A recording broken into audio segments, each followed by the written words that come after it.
What's up, everybody? We are live at TWDExplained with a huge crowd, huge panel. It's going to be an awesome night. So glad of you guys to join us. It's been a big week. It's been a lot to talk about, and it's been 15 years since The Walking Dead started. So we've got a bunch to talk about. You guys join in the chat. Let us know. Ask questions, whatever you need to do.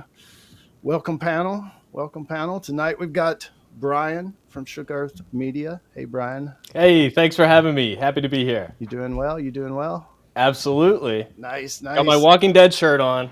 Oh, Zombies. yeah. Ones who live. Ones who live. And zombie shirt. Yep. Yeah, This is what I wore in my Clementine Book 3 review. For people that are interested in that, check out my channel. I'm going to have to watch it, and we're going to have to talk the Clementine stuff because you're the one here. I don't know if Jerry's got into that, like read the books and everything like you have. Based on the games. You'll have to tell us that little corner of the world when we get there. When we get to the negativity section. So we show my intro, AI diss track. I'm going to have to check out your video. I haven't watched it yet. But I haven't been following the book, so I'm going to listen to what you say tonight, then I'll go watch your video. So we also got Jerry from Jerry's Takes. What's up? Howdy. What's going on? James, good to see you again. Brian, everyone, it's so nice to see you too. It's good that we're all doing this. I've been excited for this whole week. Oh, man, it's good to have you. I know a lot, not just Brian, because we were talking about it, bringing you on. Tons of people on my channel, of course, watch a lot of the other channels. And you, of course, one of the big ones they always talk about. So thank you for showing up tonight and joining in on the conversation, man. Happy to be here. Happy to be here, man. Thank you so much. And we also have Dana back with us tonight. And she's got a channel. She likes Dungeons and Dragons. She likes The Walking Dead. She reviews shows also on her channel. She does live streams. Just everything, man. And she's got some prizes to give away, so that makes her extra special. So how are you doing tonight? No. I'm good. I'm ready to get into this Walking Dead discussion. You know me. I'm always down to talk some Walking Dead. So it's gonna be a real one tonight. So then we got Scarlet. I know I kind of made her a little over in the corner. I'm sorry, Scarlet. No, it's okay. It's best. He's got to keep me over here till the second half of the show, everybody. I'm in timeout for now. She's hiding. I'm hiding my love for joy for the show on Walking Dead. Right. But Scarlet's got a channel also. She does the live streams. We're always over there just raising a little cane and talking about shows. And she's a gamer too. So if you guys are into gaming, definitely check out Scarlet's channel. But welcome, panel. Woo! Thank you for being here. Thanks for having us. Thank you always, James. I'm so proud of James, guys. We got him. He's doing it, the live streams, and he's doing such a good job. Yep. There you are. Dana and Scarlett's the ones that kind of dragged me out of my cave and said, "Hey, dude, you need to be in the community, man." You hooked them. So we're here. We're here tonight. We had our first live stream the other night. It went pretty good. I had a couple slip ups. That was on the technical side, but other than that, you did fine. You did fine. Rocking and rolling. So let's just start off the top. The Walking Dead, 15 years. I mean, I'm old, I guess. I watched it, the first night, and live on TV back when people actually gathered on Sunday nights TV and watched. It's like I kind of watched by myself. Like I don't know if my girlfriend didn't like it or something, but eventually she liked it, so we started watching it together, and like other friends, even there for a while. Several of my friends were watching The Walking Dead. Like I could actually talk about it to several people. It was pretty cool. I'm like, a damn zombie show, man, and people are actually liking it.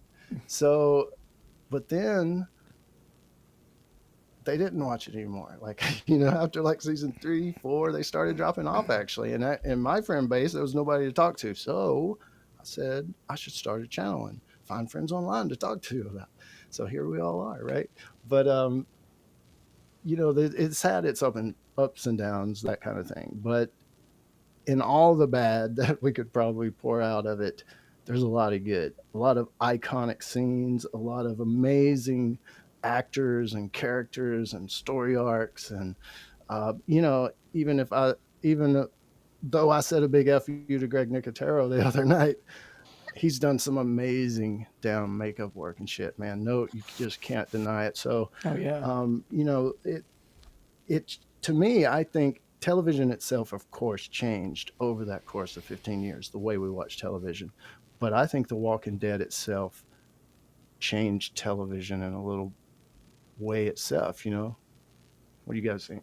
Definitely. Yeah, absolutely. I think genre TV before Walking Dead was a lot more niche because, you look at like the Star Treks of the world and how low budget it was, and it had its niche audience, it made money, but it wasn't the big cultural event where you can go to the water cooler, everybody watched it, everybody's talking about it. And I think they really nailed the formula because the quality of the filmmaking, the humanity of the storytelling, and just how relatable it was, in addition to having that horror aspect. It's the drama, I think, that was the gateway that let normal people who wouldn't really watch horror, even me, I didn't really watch horror before The Walking Dead. That's what got me into horror to an extent. So I think that's why it was such a success. It was a gateway into that world for so many people. And I will always appreciate this show for all the joy it gave me over the years and the watch parties with friends and so many great memories. So we could talk about the bad sides later, but I just want to shower some love on the show to start off.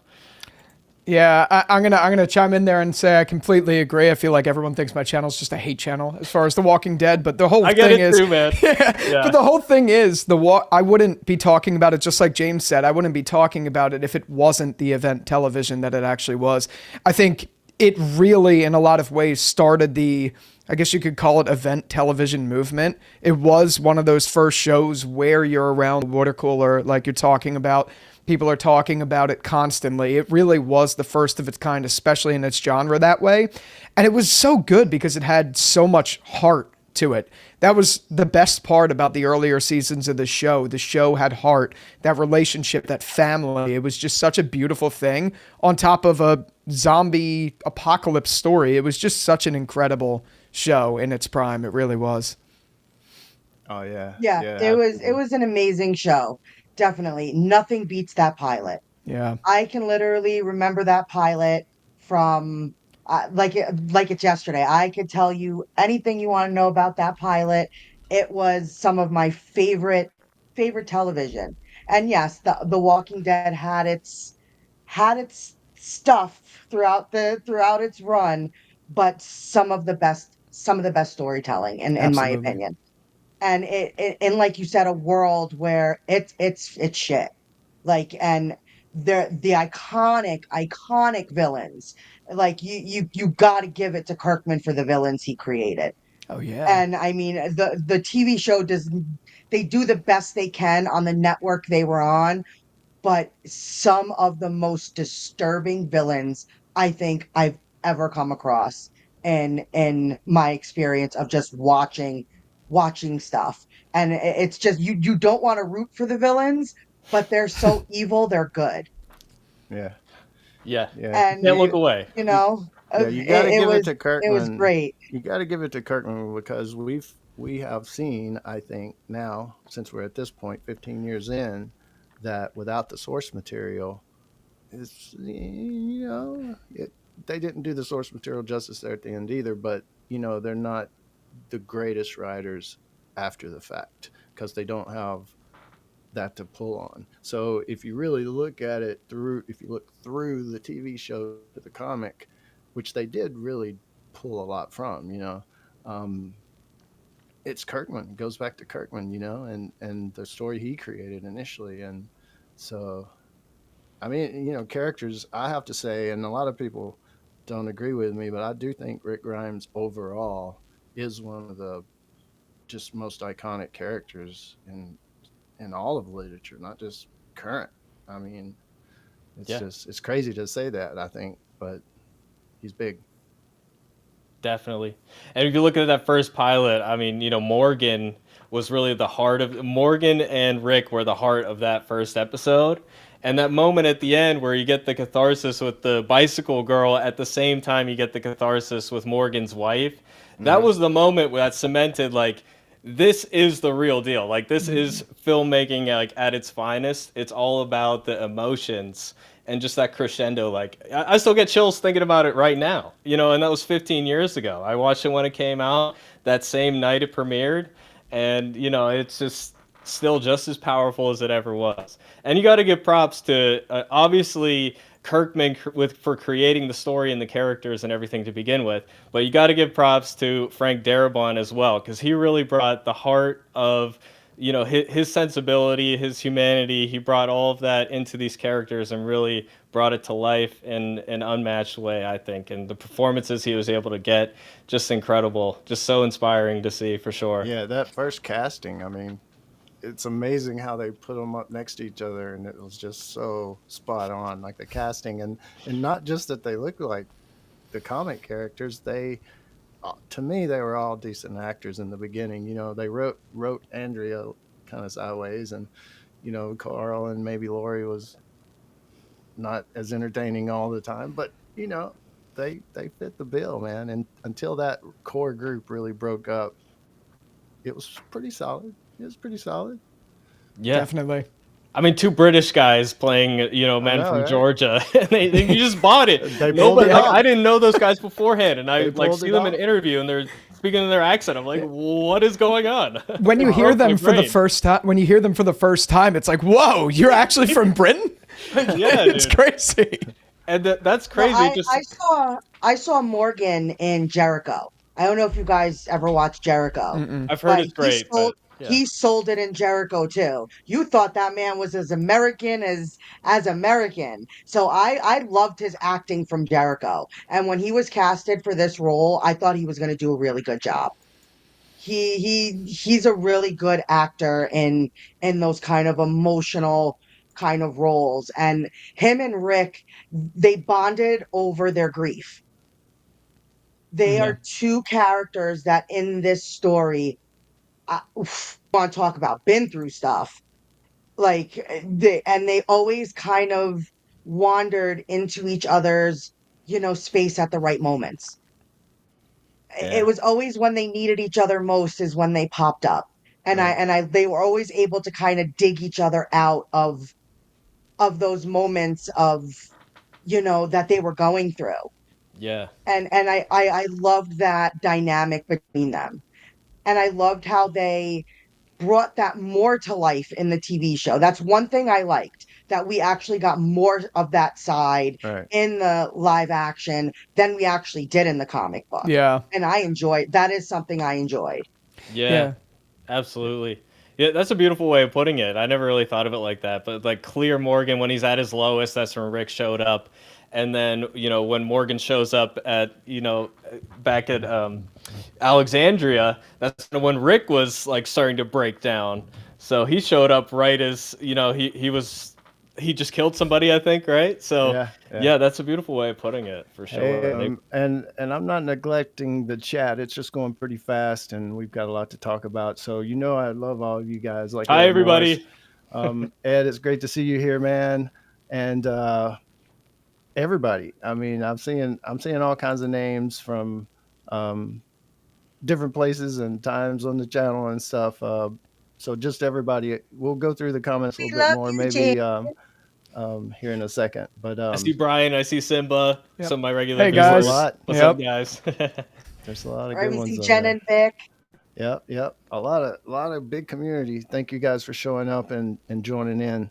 Ask some questions, and we'll try to get to them as we can. Of course, we're talking about the first 15 years, or the 15 years that it has been of The Walking Dead, but the good aspects of it, and some more stuff that we loved about it, and like the story arcs that we loved about it, and some of the most iconic moments. Most of my channel anyway agrees is when Rick bites dude's throat out, the claimer guy Joe, and Carol maybe saving the Rambo thing at Terminus, and there's iconic things like the doors don't open dead inside. I mean, there's so many really. One of my favorite. What are some of you guys's a little bit more specific, maybe little moments in the show? Those are all big moments for sure. I think one that gets overlooked a lot that I put in my top 5 when I did that video a few years ago.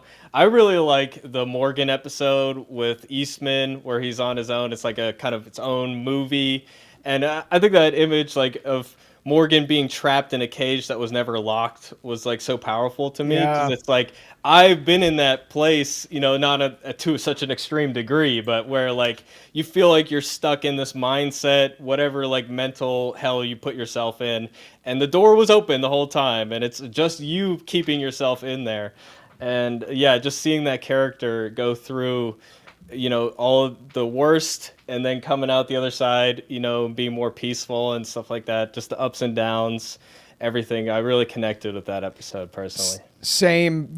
I feel like in general his whole arc was just absolutely incredible. There was a small moment in Clear that has stuck with me as like my favorite moment in The Walking Dead and what made me love it so much, and it's the whole conversation where Morgan's breaking down, basically screaming that like that Rick didn't turn on his radio every day at dawn, and something about that is just so like creepy to me. And I think that sums up exactly that like lonely fear that the earlier seasons did really, really well. I mean, that whole episode Clear, and obviously Eastman's Here's Not Here, that whole episode, that arc with Morgan was just absolutely outstanding. But like to go even smaller, like those little details and like those little conversations are what made the earlier show just so spectacular, because you hear what, like if we were in an apocalypse, I'm sure we'd find people and have like issues if we lost them, and like, or we were alone and wanted to connect with someone, but they weren't there. Like those little moments just stand out so strong to me. And that's like one of the reasons I fell even more in love with the show. And same with Here's Not Here. Mm-hmm. Yeah, it's some good The episodes. moment- It's rare yeah. a bottleneck episode is one of the greatest episodes in the whole series. And Yeah. One of the moments that always kind of stood with me was after the prison fell. And Rick and Carl were kind of on their own, and they're thinking Judith is dead, everybody's gone. Rick is like basically dead on the floor. And when he has that moment to Carl where it looks like he's turned, and Carl actually thinks he has to shoot his own father, he actually is just like, just do it. I can't do it. There was so much emotion from such a young kid in that moment. I can still see it with he's just holding the gun, and Rick's like reaching his arm out. You don't know if he's a walker, if he's Right. alive, and Carl is just breaking down, and he basically gives himself to Rick until we hear like the few words come out of Rick's mouth that he's actually still alive. yeah. And They it were was like so that in the comic. broken. Yeah. Wasn't it? Yep. Like, One of my favorites. And I have to say, I sometimes might shit on Chandler, the way he portrayed Carl. I mean, I love Chandler, but sometimes, you know, Carl, I think he didn't maybe try or something. You know, I hate to say that, but anyway. Child actors, what can you do? I think what Dana was describing, that scene, is his best moment. I think he, you know, especially since it was almost mirrored the comic. Yeah, I agree. That was a great scene. And everything building up to that, and Michonne finding them, just adding that the knock on the door after that was just icing on the cake, kind of like she found them. So, yeah. There's definitely some moments that didn't make it in the show from the comic that stand out to me too. I don't know if we're talking about comic or just show. Yeah, go ahead, man. Like the moment in the comic when we find out like that everybody is infected was just a really great moment as well. Like Tyrese just like kind of snapped and killed somebody, and then he comes back to life, and then Rick goes back and digs up Shane to see if he's still, you know, alive as a zombie. And that was just like such a twist. They didn't really do it justice in the show. I like the CDC stuff that they did and everything, but just that moment in the comic was just so great, for sure.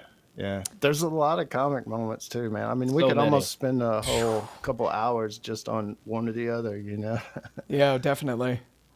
Yeah, I know Jerry's been doing videos about the comics, right? Yeah. Stuff that we're Yeah.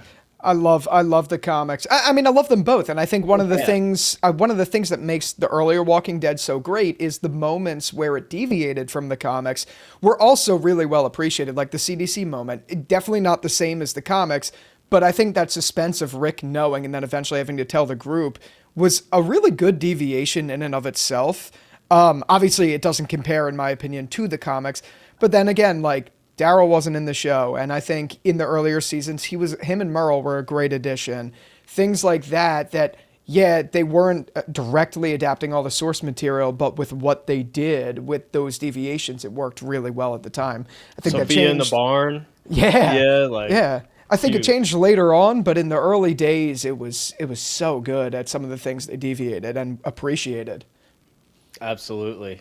Even like stretching out the Shane and Rick rivalry Prime across example. 2 seasons, because it was very quick in the comic, because Kirkman at the time, he doesn't know if it's going to get 6 issues, 12 issues, or if for the first one's going to be it. You never know, so you got to kind of rush some things. But I know it's something he's talked about, where he wished he could have stretched it out like that, and they just played it so perfectly. Just suspense value. Well, it was a build up. It was definitely a build up between the two of them.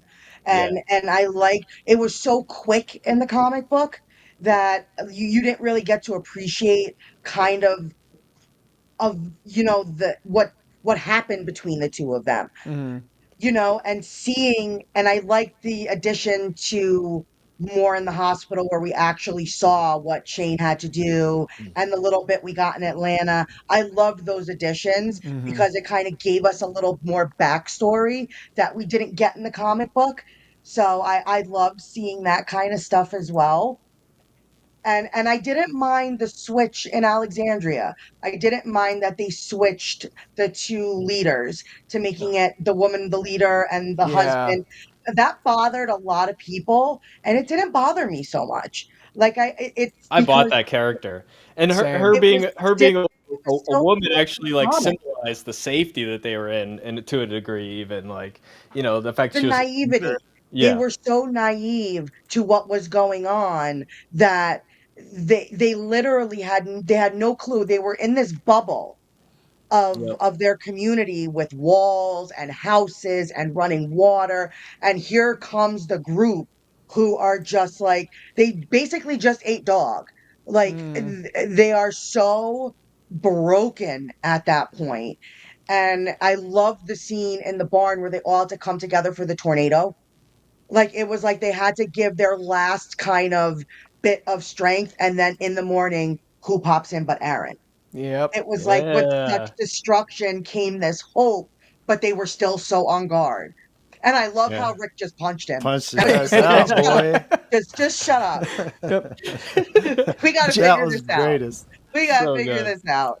Jen the that's- teacher. Sorry, James. No, go Jen, ahead. I saw Jen the teacher point out that "look at the flowers" is her favorite line, and I think that's another prime example because in the Yes. comics Oh my that was God. Carl. That wasn't the same thing. Yeah, that but was totally different. yeah, but it Totally. was in the show with the "look at the flowers." great. That was such an excellent story, and yeah, I like Carl's, but like that was just one of a kind. It was so good. and bringing in Carol and like reversing, Yeah, she yeah. lost Sophia, and now she has to choose to lose Yeah. somebody else on Yeah. purpose. Yeah, And, I didn't wow. see I was okay with that. I've discussed it with some people that totally wished they hadn't changed it, but I'm like, that's one I can definitely go with because that's just so. I mean, I feel both sides of that. Like, I Yeah. think they needed it, but also I think the way they portrayed it, which even though I didn't agree with it, it worked so well for the story. It was so good. Yeah, Carl didn't go as dark in the show for sure. Yeah. A bit of and loss there. that would have changed, not just maybe how he acted the character, but how we portrayed the character too, maybe a little bit if they Yeah. had have went that way, and then it may have worked out in the long run better. Carl may still be alive. I don't know. You never know how things would have worked out. Mm-hmm. But, Yeah, I think the whole fan base agrees that we wish Carl was still around, for sure.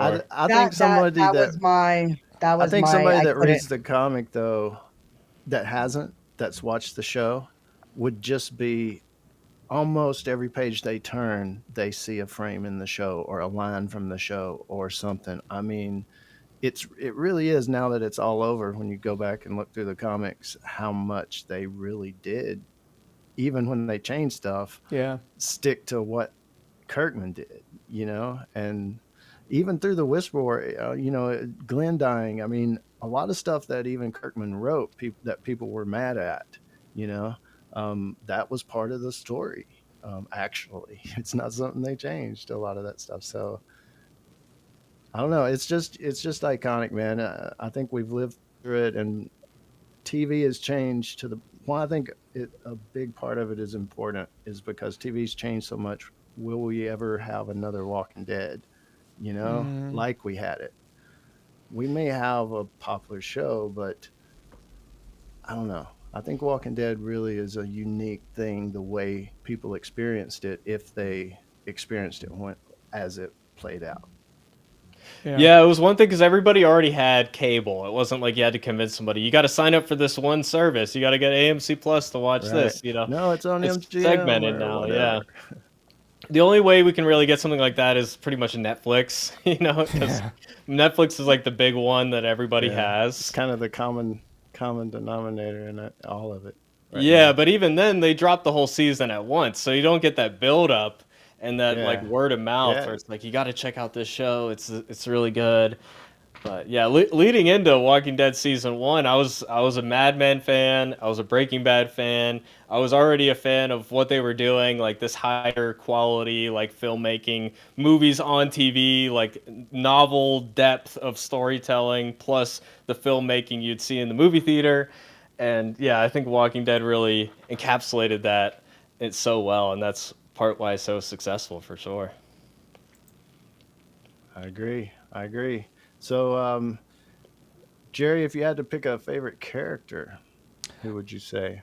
For years, I said Morgan, but over time, my mind's changed a little bit more to Negan, personally. I know he's a little different now, but I think that character and the character arc, and frankly, in both versions, the comics and the show, I thought were done really well. The show, I think they tried to, I don't know, I guess shove down the idea of him being good a little bit more down your throat, but I still really liked it, and I think part of the reason for that is JDM. And I think seeing his full arc come to a circle just looking at up seasons 1 through 11, I think that is truly a fantastic character. Obviously, it's hard to ignore the Ricks, the Morgans, the rest of the cast, to be honest with you. I can't think of another name. It's hard to ignore them, but for me, it's Negan. So what are you thinking? What's your thoughts about Dead City so far, with the continuing story of that character? I was okay with it in season 1. I thought in season 1 they were setting up a kind of interesting direction, and I think season 2, I don't know if they killed it.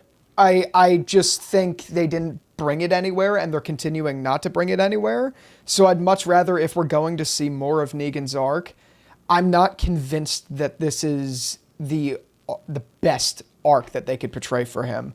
I know if you've seen my videos, I've shit on it. But look, we did too. Yeah. On it. So, but I'm trying to be a little more optimistic in saying that, like, my bigger problem with Negan is that they didn't really do too much with him where I'm like, wow, that's a great arc. It's just kind of been stagnant. That whole show. But fuck that season. I hated that season. Yeah. Well, they pretty much teased us with, he's going to be old Negan again. We got that big moment in season 1 that was really awesome with him smashing the guy through the windows. Everybody loved to see that. And then they're like, season 2, he's going to be even more, like he's forced to do this and he has to take on this role. And then they pretty much just, I think that they were like, we can't just do the same thing that we did in the original show again. So we got to find, and then they kind of got scared from doing that. Yeah. Which, it was a little repetitive to see old Negan again, but at the same time, that's what was most exciting. That's what everybody wanted to see. So Give it to us. Yeah. The stupid will they, won't they? That's what I can't stand it. But I know we're going to save the negatives for later. I mean, there's negatives even in, Daryl says Negan annoys me in the show. His speeches and lean sucked. A lot of people have said that on the channel. Yeah. I love it. I love his line TV, delivery. The Pike scene broke me a bit when they killed Henry and Tar. It was too soon rough. after saying it, and took a little sabbatical. Yeah, a lot of people takes breaks. That's one big thing that's happened. Like they may come back, but sometimes a lot of commenters that say, I took a few months off, The or a Pike scene year, was intense in the or a comic season. too. Like Oh, yeah. I read that in the middle of the night and just like, oh man, just Yeah, I the can't back and believe it forth happened. between the heads and then seeing what Like, people are saying about them at home and oh, it was like crazy. oh, Excellent. so gripping, man. Just brutal. Oh yeah. Absolutely. Ed says the scene at the border at night where Alpha whips her head over and looks at Carol. So I Forgive You is one of my favorite scenes. Samantha Morton, yeah, she She was was really spooky. good. She was. Yeah, She was spooky. absolutely. Yeah. I know you're in the comments. I'm getting to you, man. I'm sorry. I'm sorry. I just It's $2. wanted not Thank easy, you. wanted right? It's wanted. not easy. It's not I easy. don't. Yeah, it's not Scarlet makes easy. that shit look Um, so fucking easy that I don't know what I would do without her because I cannot manage a chat while we're live streaming, Yeah. and she does it flawlessly. The hell I do. No, no. See, they just Touch trying her to make me face. sound better than I am. No, Touch we her face. again we keep it together with what super glue and duct tape. shit, Keep it together because you are amazing. she does really good at it. But I'm going to get to more of you guys. Jen the teacher, I felt like Morgan had a big break in the beginning because the actor had scheduling issues and he got overplayed at Faith and Repentance. They're Was trading it back and scheduling forth. issues, or was it just like they didn't want too much of a good thing? You know, they wanted to space it out a little bit. Because that mystery of like what is going on with Morgan was definitely like when he showed up again, it was a huge thing because of that. It was excellent. I Yeah, thought it it- was excellent. I wouldn't have had him as a like every episode he's in it because it wouldn't have been the same. It wouldn't have been like he's back. Yeah. Oh, he's really different now. Like we would have lost all these amazing moments. If Morgan was Sometimes there. sometimes it's better to leave things open for interpretation. Like I don't need I want to know, but I don't need to know what happened that whole time, and I think me not knowing adds so much mystique to the character that I think it makes it so much better. But Yeah. I get it. I would want to see him too. But It's like we need to know, but we don't need to know right now. Like Exactly. we might need to know later. You know? Yeah. Might be better. yeah. Yeah, man, I like a Morgan special presentation showing him heading back to Alexandria with his daughter. And, a lot of people say Alexandria, and he's supposed to be going to Alexandria because that's what he knows. But I figure Father Gabriel and Aaron would tell him, no, Rick's not here. He's at Commonwealth. And I think that's a lot of people on the channel think Rick went back to Alexandria, but that's not where Judith was. Judith and Daryl were living at Commonwealth. She was going to school there, and Daryl had even asked her at one point, "Do you want to go back to Alexandria?" And she's like, "No, I have friends here. I want to go to school here. I want to stay here." And that's where they were. That's where RJ and Judith and Carol was taking care of them when Daryl left, and then Carol left. I'm sure she left them in charge of someone, Ezekiel or somebody like that. So I'm sure we saw Judith getting radioed, and the ones who live, she would have been at Commonwealth. That's pretty sure where Rick went. So that's the thing. And Alexandria is not a set anymore. So they do have something still set up, I think, with Commonwealth, some of that downtown looking little area at their studio in Atlanta to shoot something if they wanted to of Commonwealth. So that may be the next setting, even if it's a Morgan thing, Yeah. he's sent to Commonwealth or something like that. So I really hope we get a show like this as well, even if it's a special presentation, a 1 hour thing, whatever. I hope we get something like that, bringing people together a little bit, some type of reunion, and each one doesn't have to have Rick in it. It could be some other characters in something, but I agree. Well, that's one of the frustrations right now is we were talking about like withholding being a good thing, but now we're doing it so much where it's like, I just want to know what's going on back at Commonwealth, what's going on at Alexandria, like what's the big picture story? And, we're not getting those answers. Like, did, Maggie and Negan, do they know about Rick being back? Do they know like about the CRM? Like what's going on in the bigger scope of the story? So they're just stringing us along at this point. Whereas before it was like you get that mystique, that mystery that you're talking about, Jerry, but now it's just like it just feels like they don't know what's going on. Yep. Yep.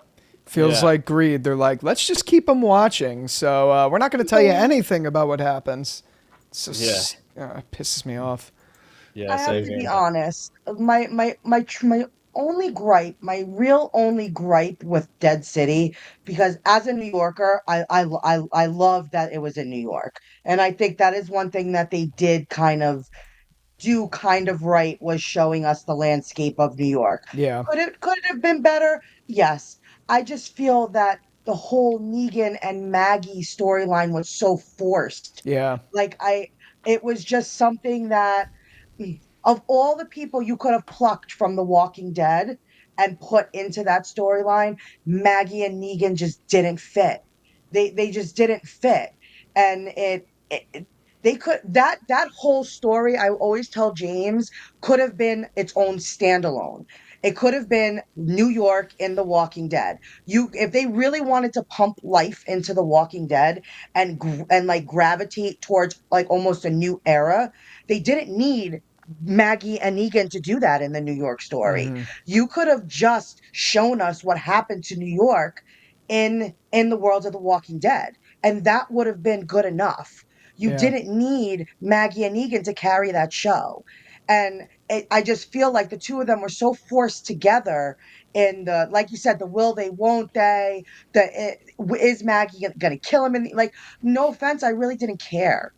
Yeah. Like, I And we knew it really didn't wasn't going to care happen. enough about it, Yeah. Yeah. you know. And it's just those two characters, even in this, if this was the comic book, yeah, the two of those two characters would never be in the same zip code together. No. So it was just such a weird pairing of characters that it's just hard. It's a hard watch.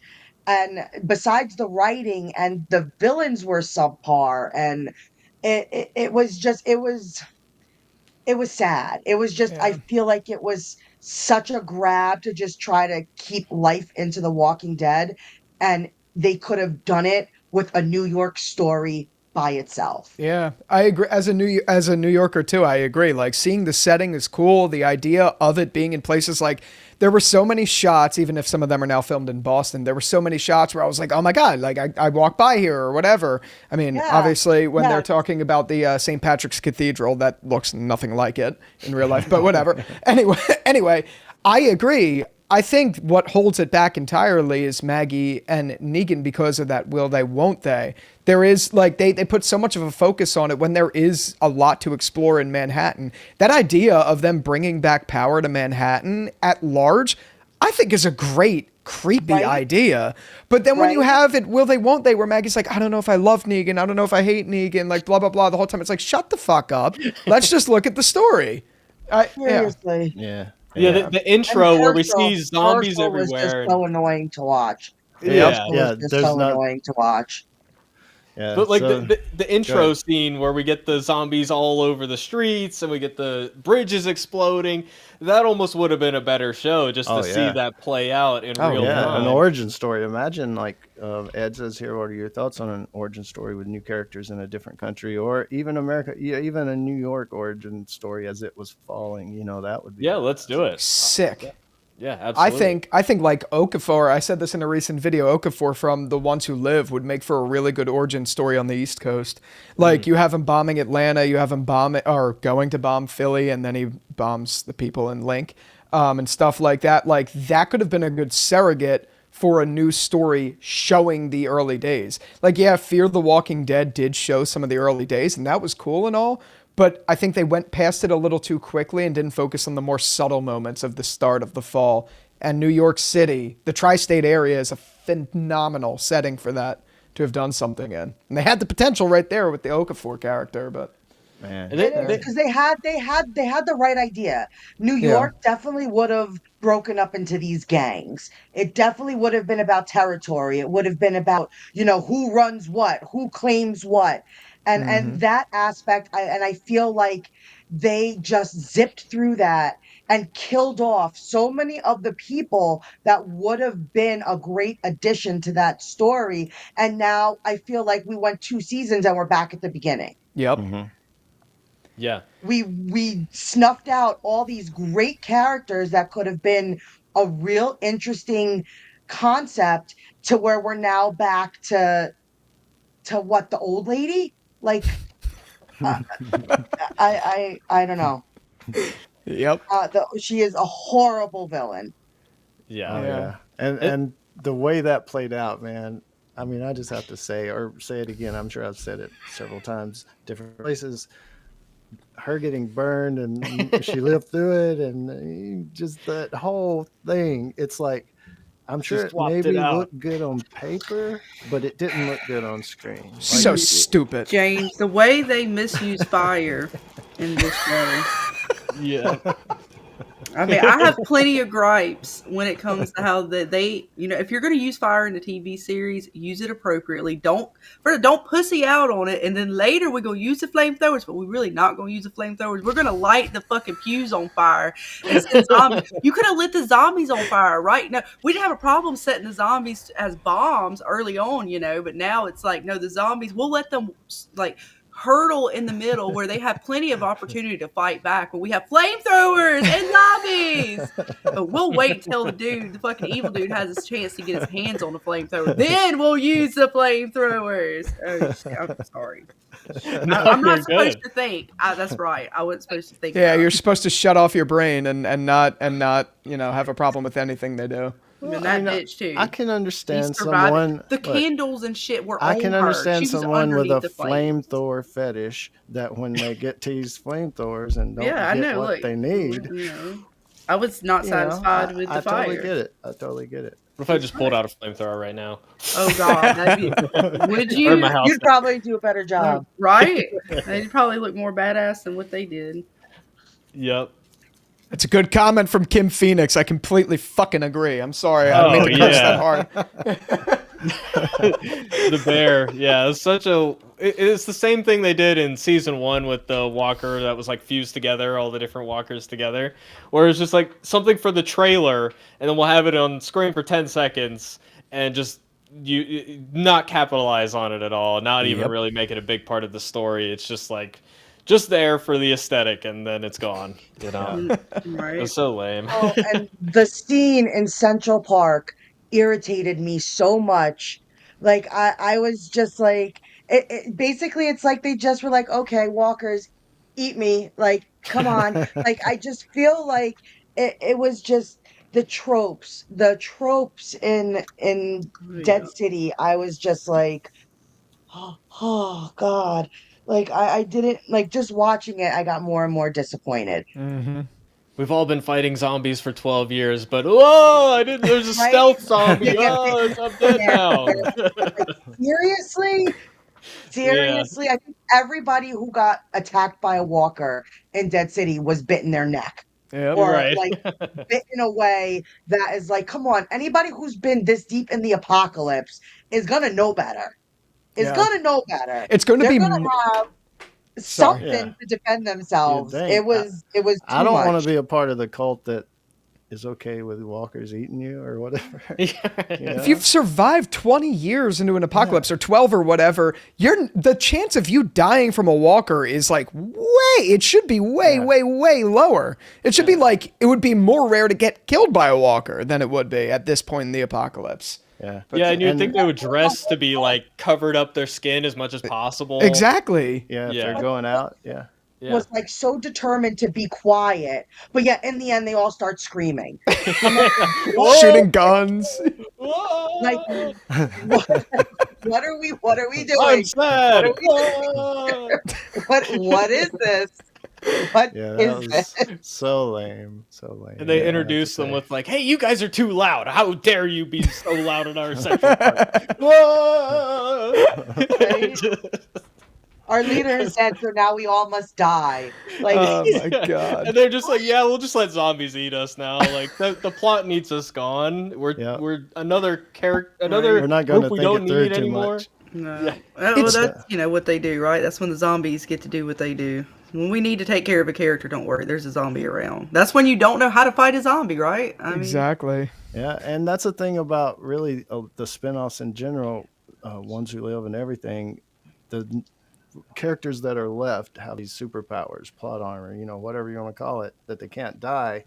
And they're just going through people or walkers left and right, and nobody else can seem to. Yet everybody else they come in contact with at this point has been alive just as long as they have, going through shit, But they're just superheroes. That's a big thing about the spinoffs. That I understand they're not going to die. I mean, they're the main characters. Cool, but superhero stuff, and I know people tell me, James, it's based on a comic book. That's just, it's hyper real, it's more than, you don't look at it as real. And I'm just like, Nobody's safe. That's the whole Yeah. thing. Like that's how it's supposed to be. it's just the writing. They could still not die in that scene. Just, okay, I'm gonna throw a grenade 2 feet from me, and the walkers are all gonna explode, but I'm gonna be okay. Little stuff like that. That's just okay. Then write the scene better. Like Throw the finale grenade of The One farther. to Live. Yeah, yeah.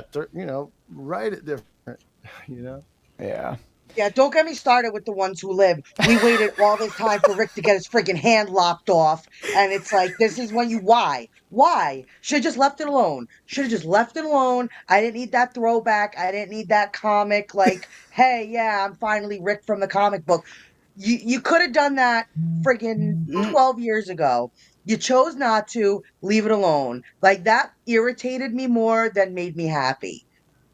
Yeah, I I'm don't know. personally okay with the hand thing. For me, it was more or less the stupid ending where Rick, like James was saying, is the stupid ending where Rick and Michonne blow up. Everyone dies. Everyone dies except for the convenient lady whose name I forget, and they're under some water and they survive.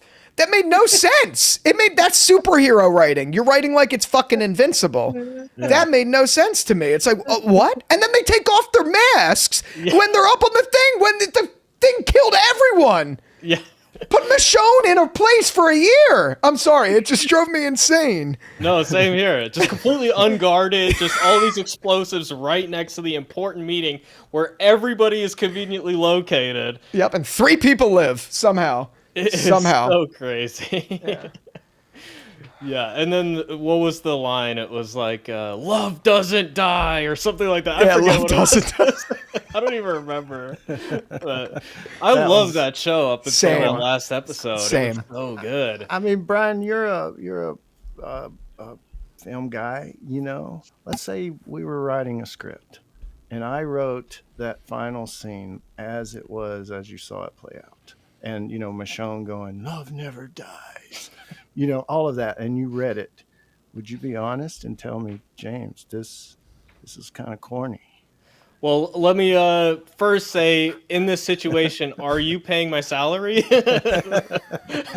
that That's probably what it answers is. all the questions right there. Exactly. It was the guy in charge of everything writing it, so I don't think people were like necessarily honest, right? Yeah. But yeah, no, I would have to say, like, the idea is there, but we got to work on the execution, especially given, like, I feel like the ending is the most important thing in, like, most stories, because, like, essentially the ending is, like, the only thing that happens. And if you leave people with a bad taste in their mouth right at the end, they're going to forget everything good beforehand. Like, you don't really see people talking about The Ones Who Live, even though, like, the first 4 episodes especially, I thought they were amazing. I love those Peak. episodes. Yeah, they were great.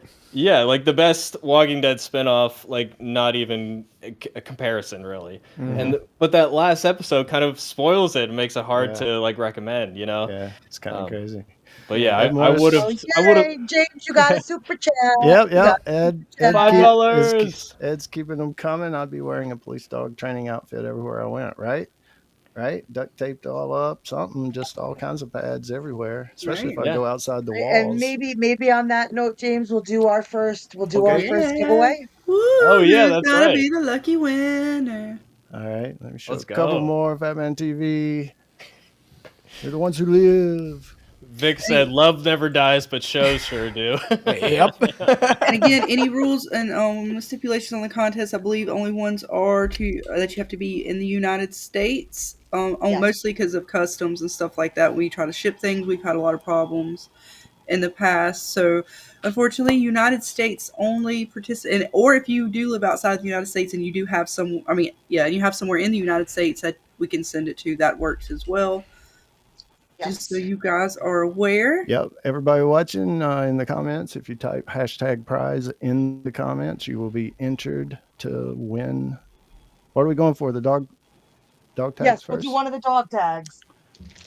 The we'll do one prize of you the will dog win is... Mystery bag dog tags. Let me transition you over bigger. Little pack of dog tags. We don't know what's in there because they're And what, a full unopened. sticker too, or something like that? Yeah, One a nice full sticker. stickers. So It I just comes find with them one unwrapped. dog tag. one, God, I can't see anything. One D ring, I don't know what the hell that is, and one sticker per pack. E-ring. And there's 48 freaking things you could get. So I don't know. Nice. It's a lot that you can get. I believe Nice. Dana, she got these from her days venturing Comic-Con, right? Yeah, I picked them up at like one of the Walker Stalker conventions, and I have a few. Yeah. Which ones do you have? I haven't opened any of them. Oh, I'm one really? of those like Yeah, weirdos yeah. that like keeps She don't things know. sealed That's and fine. like stuff like that. Like I don't know. It's just like, but feel free if you They're get more. it, They're you worth can more open that them. way. Yeah. You could open them and you can show them off, or you can keep them sealed, however you like. It's once the prize is in your hands, it's for you to do what you want with. Oh, But it's a and mystery. You have to know what's in there, though. Come on, you got to open it up just out of curiosity. You don't even know what you got. and wish a happy late birthday to that Fat Man TV. Says his birthday was on the 26th. Nice. Oh, Happy Happy birthday. birthday. All right, so you better Last chance, folks. type Get it hashtag in. prize in the comments, everybody. Drum We're roll. about to do the thing. Couple Woo! more Who's seconds. gonna Yeah. get it? Who's gonna Lucky, get it? lucky winner. I can't wait. All right, get ready. Here we go. It's supposed to have a clicky sound, but it ain't working. I can hear it. I It can does. hear Can it. you hear it? Yeah, Yeah. yeah, Can it does. I It's hear it, going- I hear it. It's Yep. kind of like the Price is Right. Tick, tick, wheel or Okay, whatever. cool. Oh, the big wheel. Mm-hmm. Oh, Ah! it was almost Batman, but Congratulations. it Yeah. came in on It it. was meant to See? be.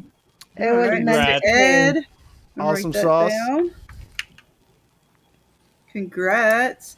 Looks to me like he might have paid you guys off. I don't know about that. Oh, hey, don't start that shit. Look, no, these programs, we have no control over them, okay? They I do it know. I'm themselves. teasing.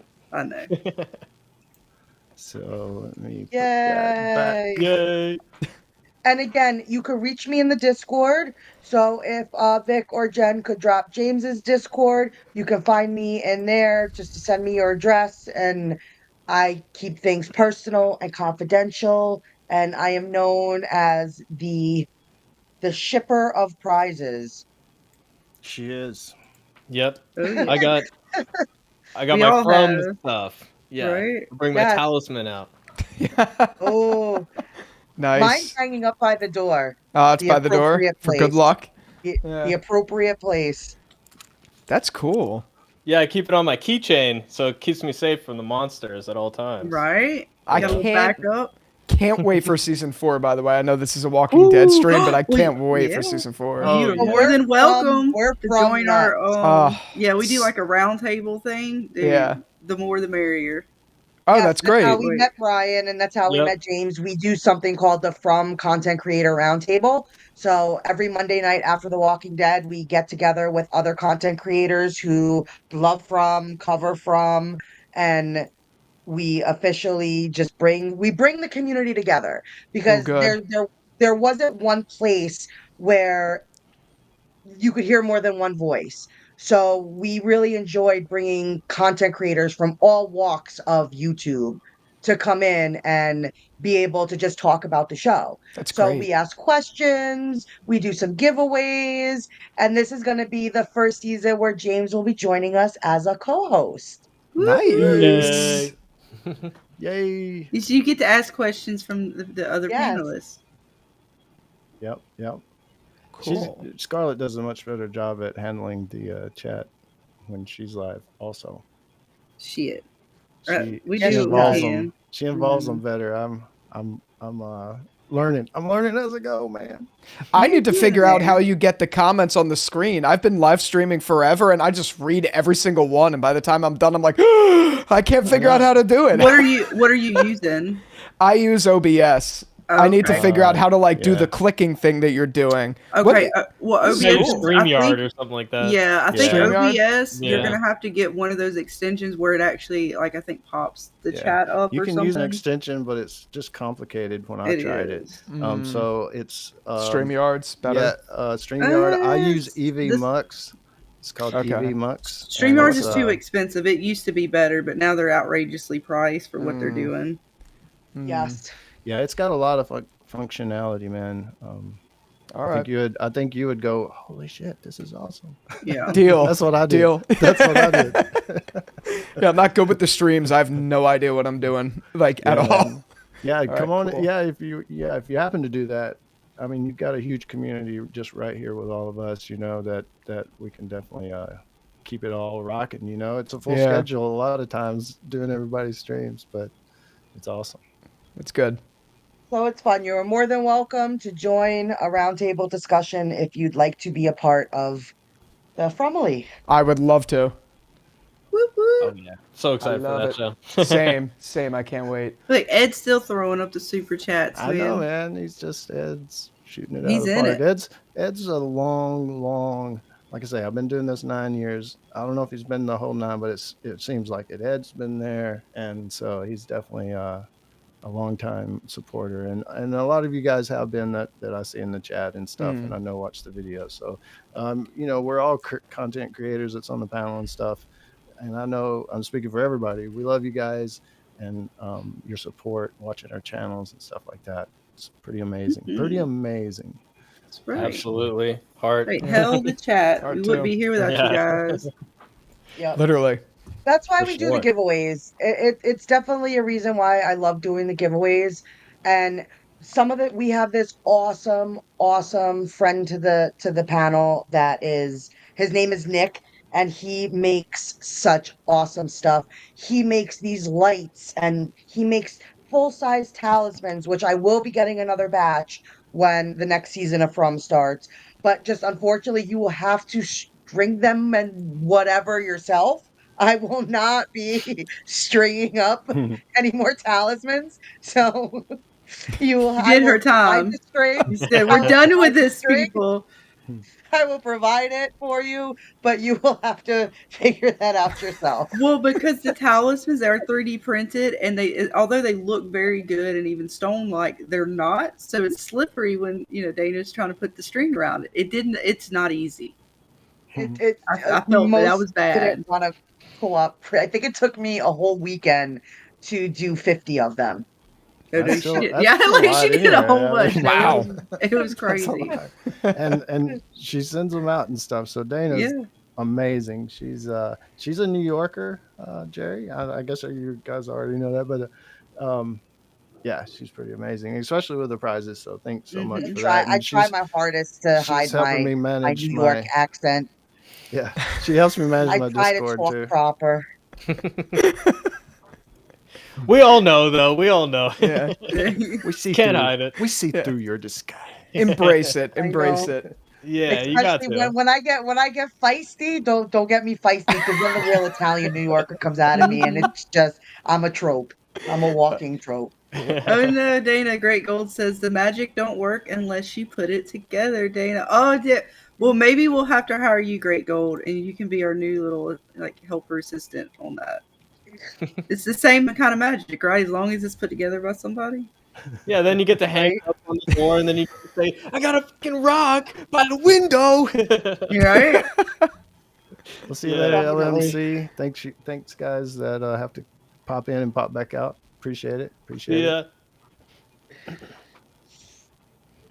So, Yeah, should we get Oh, back yes. to Walking Dead now? Walking Dead. We took a lot of tangents there. Mhm.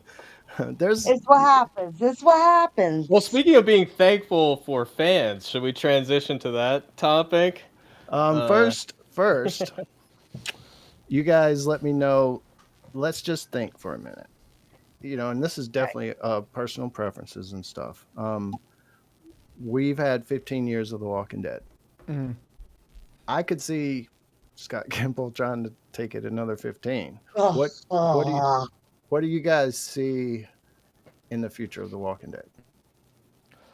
Well, I think it's going to take a lot to bring it back to like what it once was. I think you kind of need like a hard reset, no original characters, from the original series. You kind of need new filmmakers to come in, a new style, and you got to start with the outbreak.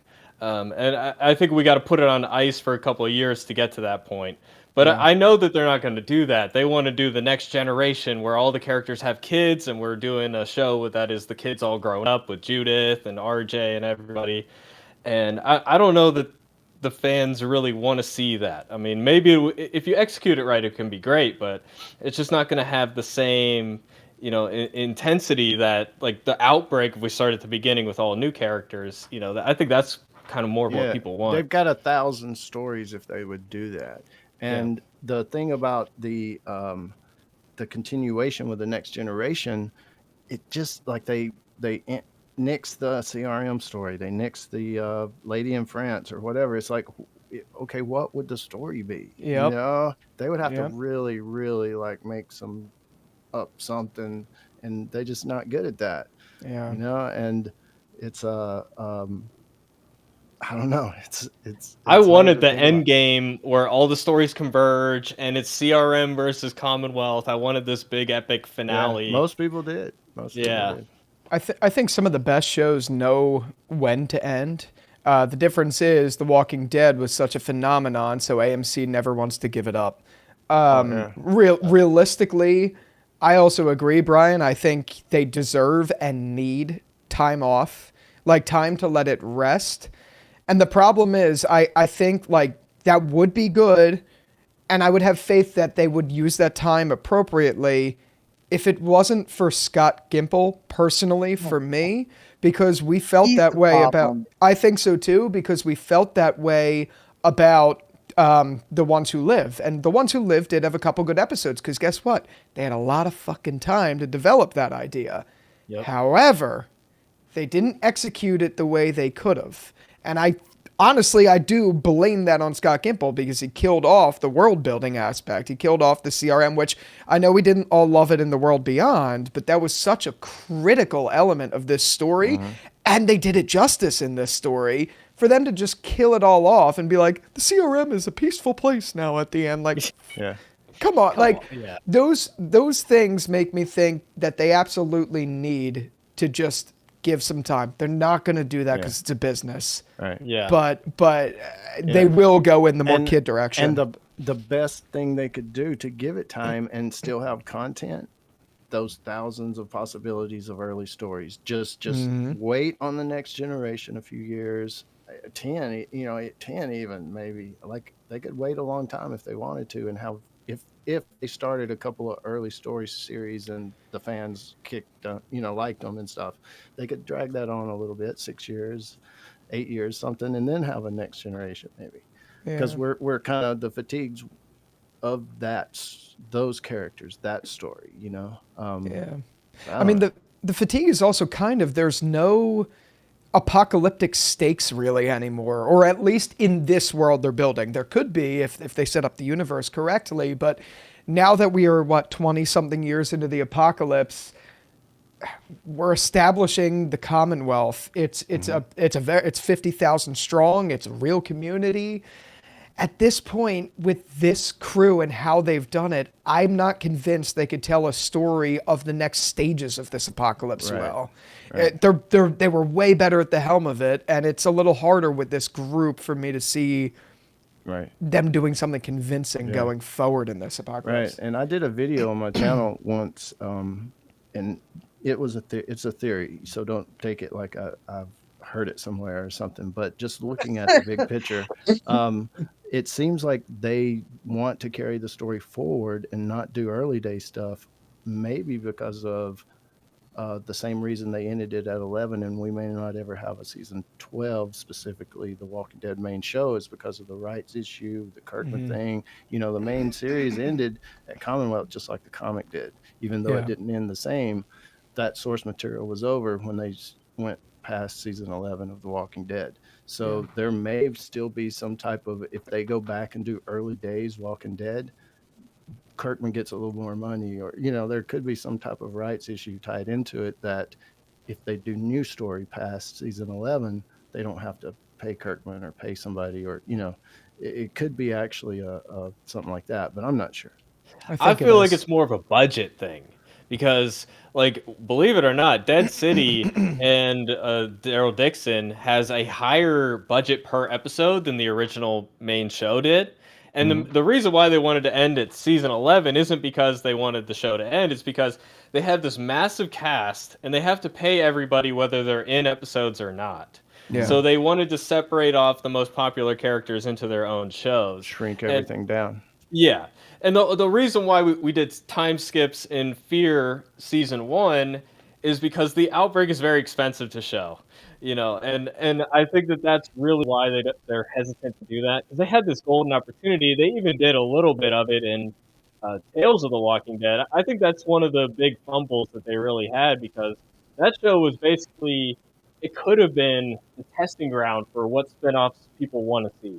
Like, we can do an episode, Right. the outbreak is here. We can do an episode with the military. We can do an episode Right, where an episode with the president.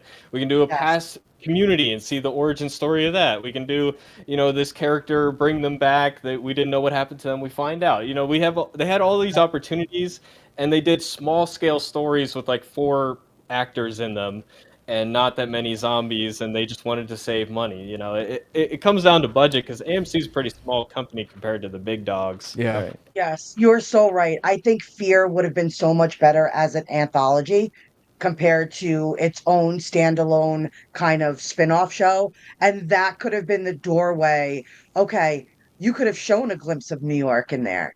You could have shown a glimpse of other locations in there. And that could have, if people, and see what people gravitated towards. See Yeah, how the New yeah. York episode do.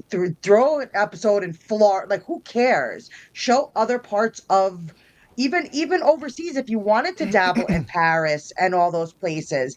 And they could have been their own standalone stories, but you could have come back to them. You could have given people a taste of the world and see what they really would have enjoyed, Oh, yeah. instead of giving us what was Fear and the whole debacle that one ended.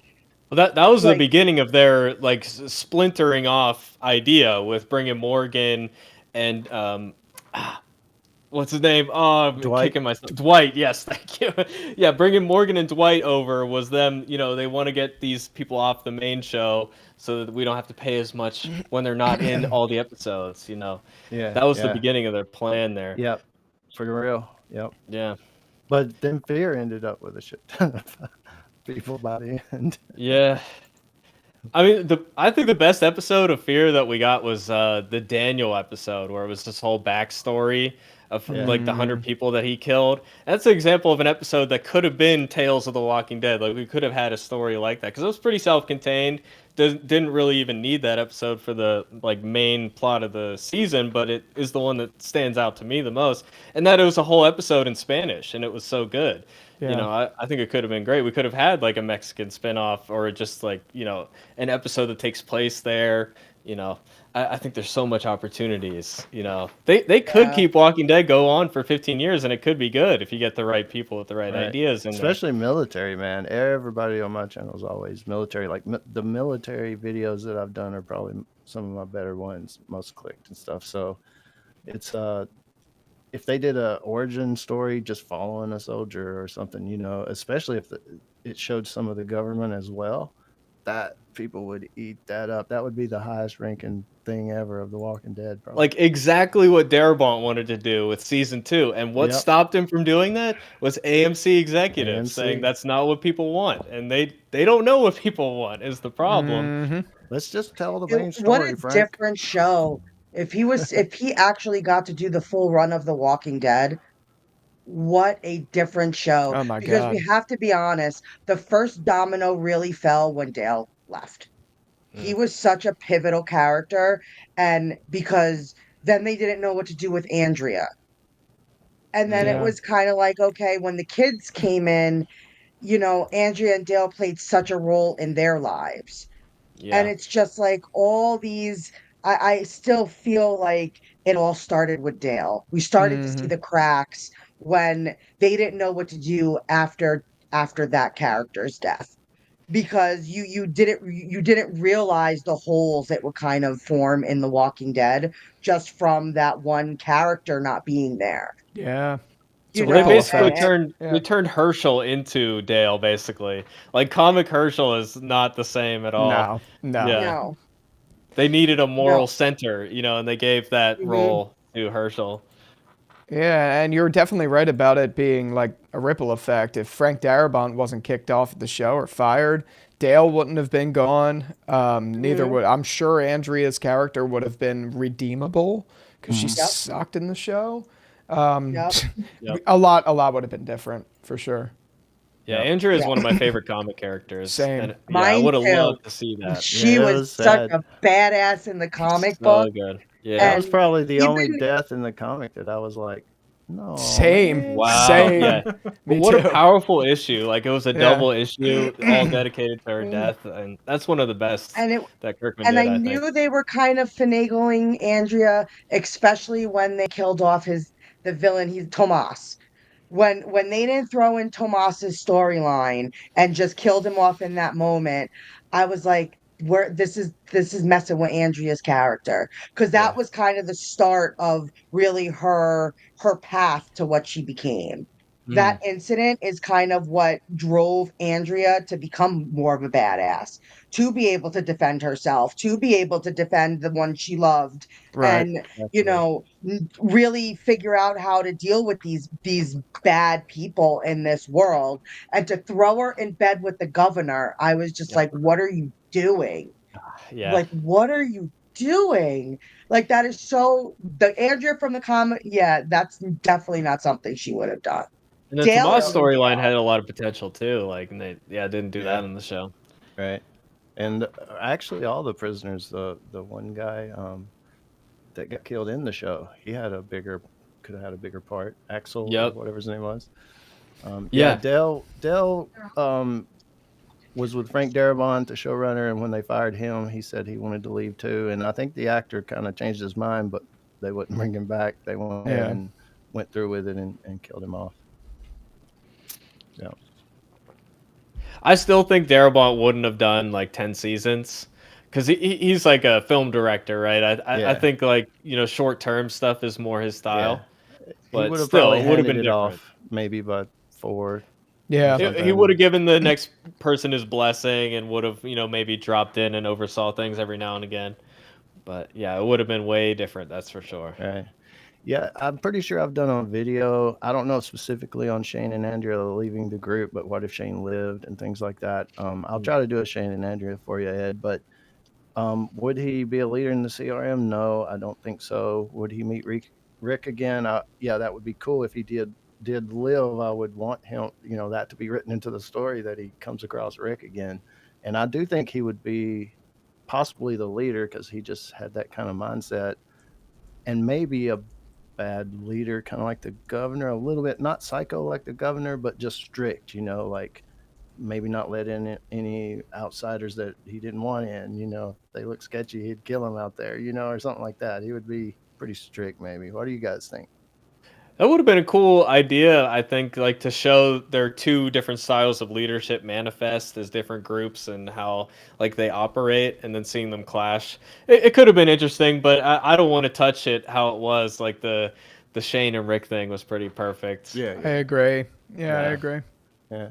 So going ahead and moving on to the big thing, the topic, what Greg Nicotero said the other night about us creators, because this is a creator round table, and I totally think he was talking about us. But I unlisted the video. I think it was it needed to be said, and I'm glad I said it, and we had a lot of support. It helped bring some of us even more together, and that's awesome always. And knowing that we're a community, even as creators, not just fans and people that watch and stuff like that. So I'm glad I did it, and said what I said. And I wanted to say it more in the moment, not necessarily to have that video up, that negativity up there out in the world forever kind of thing. So, 5,000 plus people or whatever, and a shit ton of comments. I mean, it was a huge conversation. You got and people talking. You did. and- You Yeah. did. You definitely got people and talking. You did. and that's kind of what it's all about. So other than that, though, I still feel I still stand by what I said. I still feel like, even though some people in the comments, which it's awesome, they have their view, and I'm so glad to be able to talk to them, and we talked in the comments about stuff. But some of them thought that what he said was one continuous thought, and he just didn't take a breath. The budget things that he was talking about at the end is different than creators like us don't have a right to have an opinion. Yeah. So Yeah, we Yeah. don't have our credentials, and somewhere where we're supposed this magical place. It's like media in general, right? Anybody can be press. You do not have to have credentials to be press. Now, you can be part of a big press company, and they give you their press credentials to say that you are part of this company, but that nobody's like says you like that's bullshit. That's complete bullshit. That's And almost censorship if in a way, and I like that's almost on the verge of censorship, and I don't appreciate and that that. is the way he said it. If you ask him again, he may say, "Well, to clarify, I meant these people, or maybe some specific people or something." But I do No, think it was he kind of said in the an, quiet part out loud. yeah, I think it He was kind said of the in a quiet part out nutshell. loud. Yeah. Well, And I the know way Jerry's been going through it. I mean, he's did the people thinks he's negative because he's just expressing his opinion, and it's like Yeah. there's a difference in hating and saying we do it because well, we the love writing wasn't what we're good. watching. Like we Yeah. love Yeah. The Walking Well, Dead. should you That's lie? why we care. Should Exactly. you? It comes down to should you lie? That's Like let's be honest. that's Like my the thing. shows we're getting lately are fucking dumpster They're fire. terrible. They're And terrible. we're now watching a Korean show just to say, "Oh my God, look at how zombies could be. Mm-hmm. Look at good writing. This is actually interesting." We got Scarlet actually invested in the show, who's not a zombie person. Who's not a zombie person, and we threw her in to The Last of Us, to Dead City, to all these shows that I could see that a person like her, who's not someone to sit down and gravitate towards a zombie show, to where we're watching All of Us Are Dead and having fun. We're Yeah. enjoying it. We're talking about it. One second, Like because just in there, comparison, like, because we're going through it, and so I did start to watch The Walking Dead. I tried to watch it when it first came out, but I don't know, life, whatever. I just didn't get into it. And going back in comparison, it's like I'm struggling to get through the episodes of The Walking Dead. I truly am. Whereas when we're doing All of Us Are Dead, like Dana said, I'm having a good time with it. Yeah, I can nitpick some things here and there, but overall, I like the zombies. I like the fact that no character right now, I'm sure a character will make it to the end, but I don't know which character that is. I cannot pinpoint which character is going to make it through the season. And I don't really know anything about The Walking Dead, but the first episode, I knew immediately Rick had plot armor. He's not going to die. Yeah. They made it so clear in that first episode. I don't want to dick on the show because I get it as someone who would, if you were really into the comics and you got part of it when it came out, right? That sort of craze, I understand that, and the sort of community that it builds when you're watching it. But for anybody just coming into this, I'm sorry, it is complete dumpster fire from the start. If you compare it to other shows, I can't do it.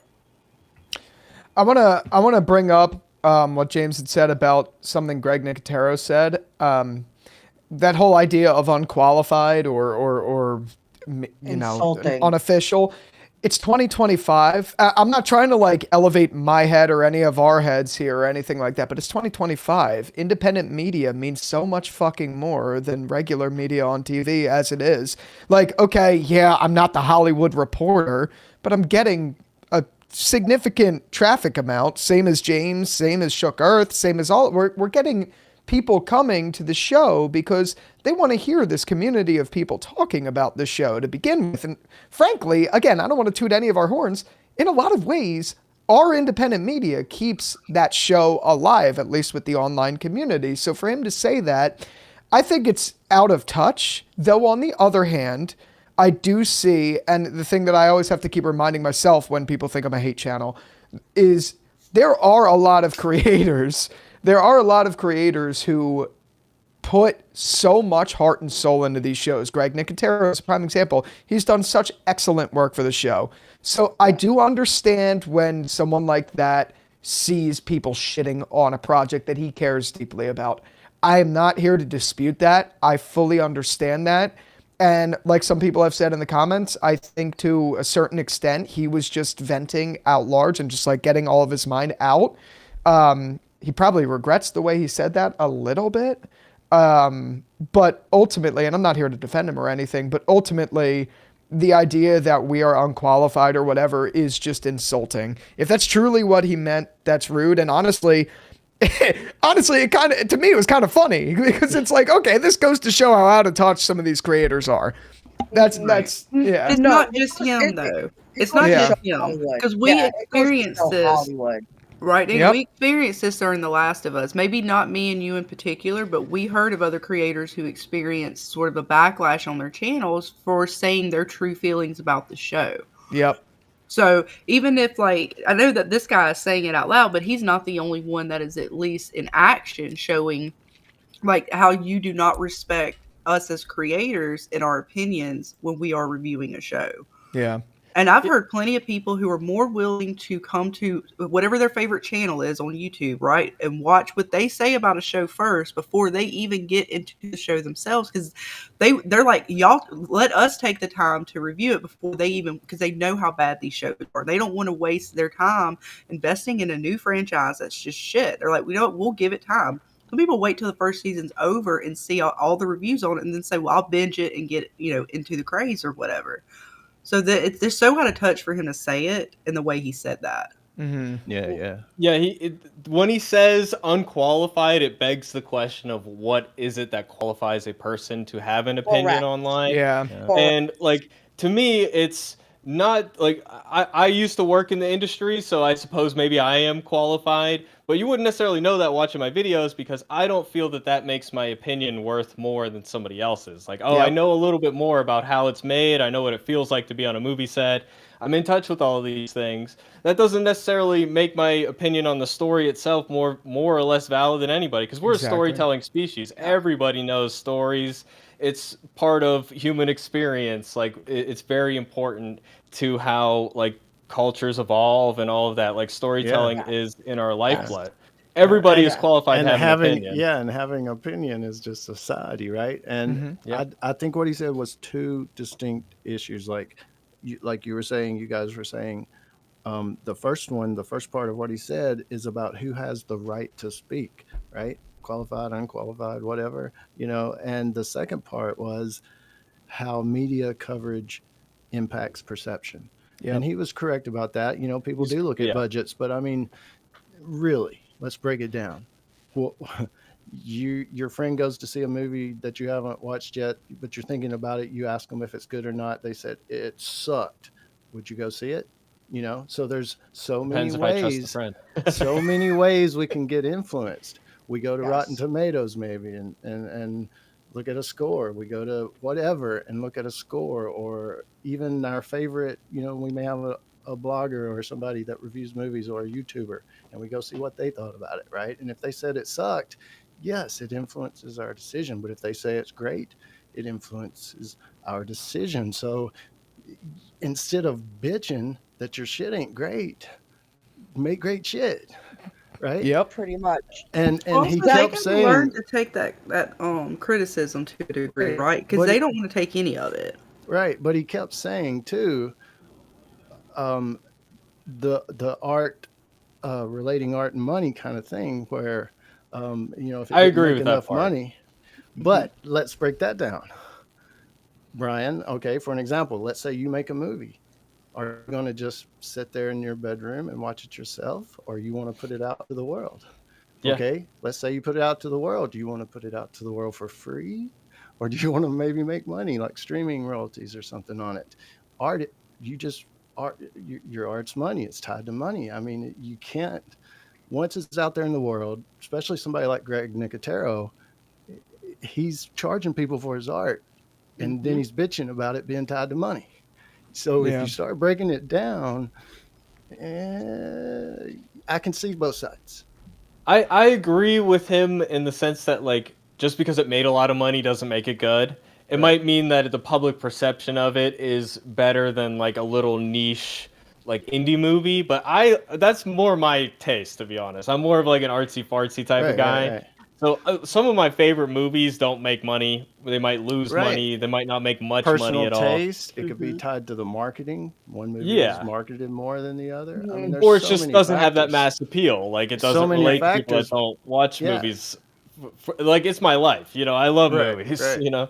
So That part I agree with, but there was a part in his statement that was cut out, which I would love to see because I think it would clarify a little bit who exactly he was talking about. Because they cut to a second camera. Because I have a feeling that he said, the thing about unqualified reviewers like this, this, and this. And I think when he mentions the budget, I think he's talking about there's like a genre of YouTube where it's like Hollywood is falling apart and dying and everything's terrible and it's a woke disaster Yeah, and he everything. probably went on for a minute.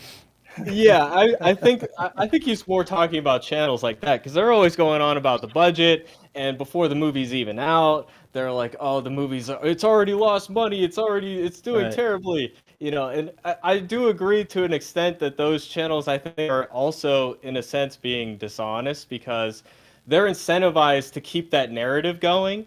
So they're gonna say everything's bad even if it's not. Yeah. So and they're making videos for people that don't watch the movies. They're like, And oh, but then there's the other side to that coin, right? There's yeah, also these big YouTube channels out there that you can't trust because they're paid to love it. yeah, everything's So great. it's like there needs to be a middle ground, and I think that's where people like us come in. Yeah. Like these big channels right now are fighting for a side. Do they love it or do they hate it? And we're talking about those are the emergency awesomes, the neurotics, the really, really big, massive channels that have basically drawn a side. Mhm. Like, I'm sorry. Like, if neurotic says he hates something, I kind of want to judge it for myself. But if Yeah, emergency awesome says they love it, it probably sucks. Like, so there's like no real middle ground, and that's where we come in. And what pissed me off more so than anything was, like you said, Gene, the right. Who yeah, has the right? yeah, Before I did anything on YouTube, and you could ask anybody who knows me, my friends, my family, my cousin Terry is sitting right here. I was a fan of The Walking Dead. Mm. I went to the conventions. I went to the premieres. I met the cast. I bought the merch. I paid for the tickets. I bought the comic books and read them back to back and watched the shows and did everything like that. So I don't have the right to say how I feel about something that I invested 15 years of my life in. yep, I stood on those lines in the rain. I've been in the mud, when it comes to waiting to see my favorite show and everything that came along with it. And now that I have a platform and you're telling me I don't have the right to speak on a show that my money is basically part of your budget, like yeah. and like to come from somebody like Greg Nicotero, who I've met and paid to meet, Me too. like it kind of hurt. Yeah. Like it Yeah, really was. Now, mind you, I'm a itty bitty fish in this pond. I'm just getting started. I'm not even monetized yet. I've really just dabbled into live streams. I haven't done the video route yet. But it's like if I wanted to tomorrow record a video and say how I felt about it, you're going to tell me I have no right to do so? Yeah. You're not qualified. Yeah. Like that's what's more so like forget the YouTube side of it. I was a fan. yeah, and we're also like just word of mouth before YouTube was so valuable. Just like telling your friends, like you got to watch this Walking Dead thing, having people over your house for viewing parties, like that's the lifeblood of Yes, the show. Yeah. Everybody yes. has an opinion. And before YouTube, I was talking about my opinions on these shows. I like this bit, I don't like that bit, and that's what fans of things do. Yeah. We, That's kind of the that's thing. Like, yeah. sorry, go ahead, James. No. My Go ahead. bad. That's kind of like the thing, though, in general with this. I mean, we're not critics. Like, I wouldn't call any of us like film critics or anything like that. Like, the reason I created my channel, I'm sure it's the same reason, James, as you actually said in the beginning of this stream, you created your channel was because you had no friends still watching the show to talk about it with. And I think that's the beauty of YouTube is like we have our own voices to talk like we're talking to a friend to a camera. That's why I created my channel for a fact. I like James, I know that's why you created your channel. I'm sure that's the reason 99.999% of people create a channel on YouTube is to talk about what they want to talk about. So yeah, maybe I'm not qualified because I don't have an LLC where I have like employees reporting or I didn't do the blah, blah, blah. I'm qualified because I'm a fucking fan. Like I subscribe to your stuff. You watch the movie or whatever. Oh, fucking yeah. Exactly. I got to step away for 2 seconds, by the way. Yeah, Sorry. No worries. Good rant. Why I don't like we that. do Yeah, another great giveaway rant. while he does that? Right. I just want to touch on one thing. Is like what he was saying is it's that there's a community that's brought up with this, right? It's just same reason y'all did it, same reason I did it. People around me maybe didn't like the TV shows I was into, Right, so it's I how found we people met. who were exactly me. And Dana become such good friends because of this, watching shows together, you know, commenting on them and doing all this stuff together. And we wouldn't have that community without that. So like to dick on it is just, yeah, it is hurtful for I'm sure anyone to hear that. It's like, wow, dude, how much more of a king are you, and how much more of peasants do you want us to be? Right. Yeah, I don't even think like paying money means that you have a right. I think you have a right before, like just Right, giving your just- time yeah. to something, it gives you the right to have an opinion. You know, Well, me, that's just, it's so un-American to say you can't have an opinion on something. Exactly. That's Yeah, so yeah. censorship, Free speech. and Free I'm just speech. like that whole credential thing, and that comes up a lot when you talk about media in general and people having the right to do something when it comes to media, and I'm like that. Yeah, that irritates me more than anything. That is the First Amendment. We have the right to free press, and to me, free press just means free media. It's not like, oh, you're just reporting on the news. No, that's if I just want to go outside and look at the sun all day and take a video of it. That's that's my right to Yeah. have it and say whatever I want to about it. I mean, everybody's got a production studio in their back pocket these Right. days. I mean, shit's changed, man. I mean, everything has changed because of the internet and the devices we have now. It's we've talked about, I know, between even Brian and Scarlet and Dana, but Jerry, what do you think? Like, even on YouTube, like when you're making a video and you want to use more than 7 seconds of the show, it'll get you a little check mark or whatever copyright thing, so you can't really hardly use stuff, and sometimes it's hard because we seem to be the little guy or whatever. Do you see, I mean, a thing just come out, it was just a week ago, that said YouTube has surpassed what people watch on TV. Like, people watch YouTube on TV more than they watch all other stuff on TV. That's pretty crazy. Yeah, I think it's a beautiful thing. I was talking to my girlfriend's grandparents the other day. They had just discovered that I had a channel, and they were like, "What production do you work for?" They're like old, like greasy Italians like me. They're like, "Oh, what production you work for?" I'm like, "No, I just do it in my room. Like, I just do it in my room. Like, it's just me." They were like, "Oh, and like, are you paid to do it and all that stuff?" And I was explaining to them the whole concept of YouTube and how beautiful it is and how the numbers have surpassed cable viewership. I mean, you look at a channel like CNN or something like that, and I don't know the exact numbers, but I know they're lower than a lot of people get nowadays. And I looked at my metrics the other day, and I'm like, damn, this is like not to toot my own horn, but the same with all of you guys. I'm like, damn, this is like a small little media thing. And it's crazy to think about. And yeah, sure, like we're little guys as far as the way it's viewed in the corporate landscape. But ultimately, I'm like, the fact that I can't use 7 seconds or more of a TV show or movie, sure, it kind of sucks. It doesn't affect me that much because I usually just do talking in front of the camera.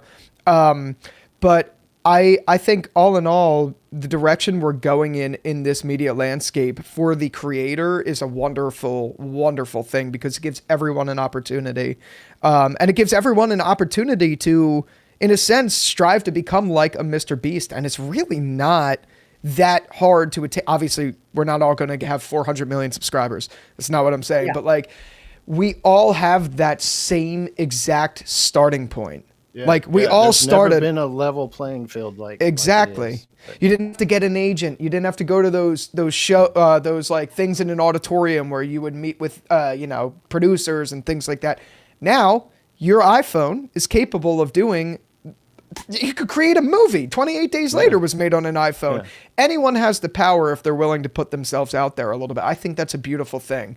So, I mean, Greg grew up in a time where Day of the Dead, one of his first, big zombie movies that he was in, maybe not his first, but like he grew up in a time where the media landscape was drastically different. He hasn't accustomed to it. And I don't agree with his comments, but I know the upcoming generation certainly will agree with like us in that regard. Yeah. Well, it's very funny. Well said. We've kind of, everybody knows my mother. My mom has been, she joins us sometimes doing streams because I've gotten her into, and it's just funny seeing my parents who are, like you said, old school Italian folks. They, very set in their ways.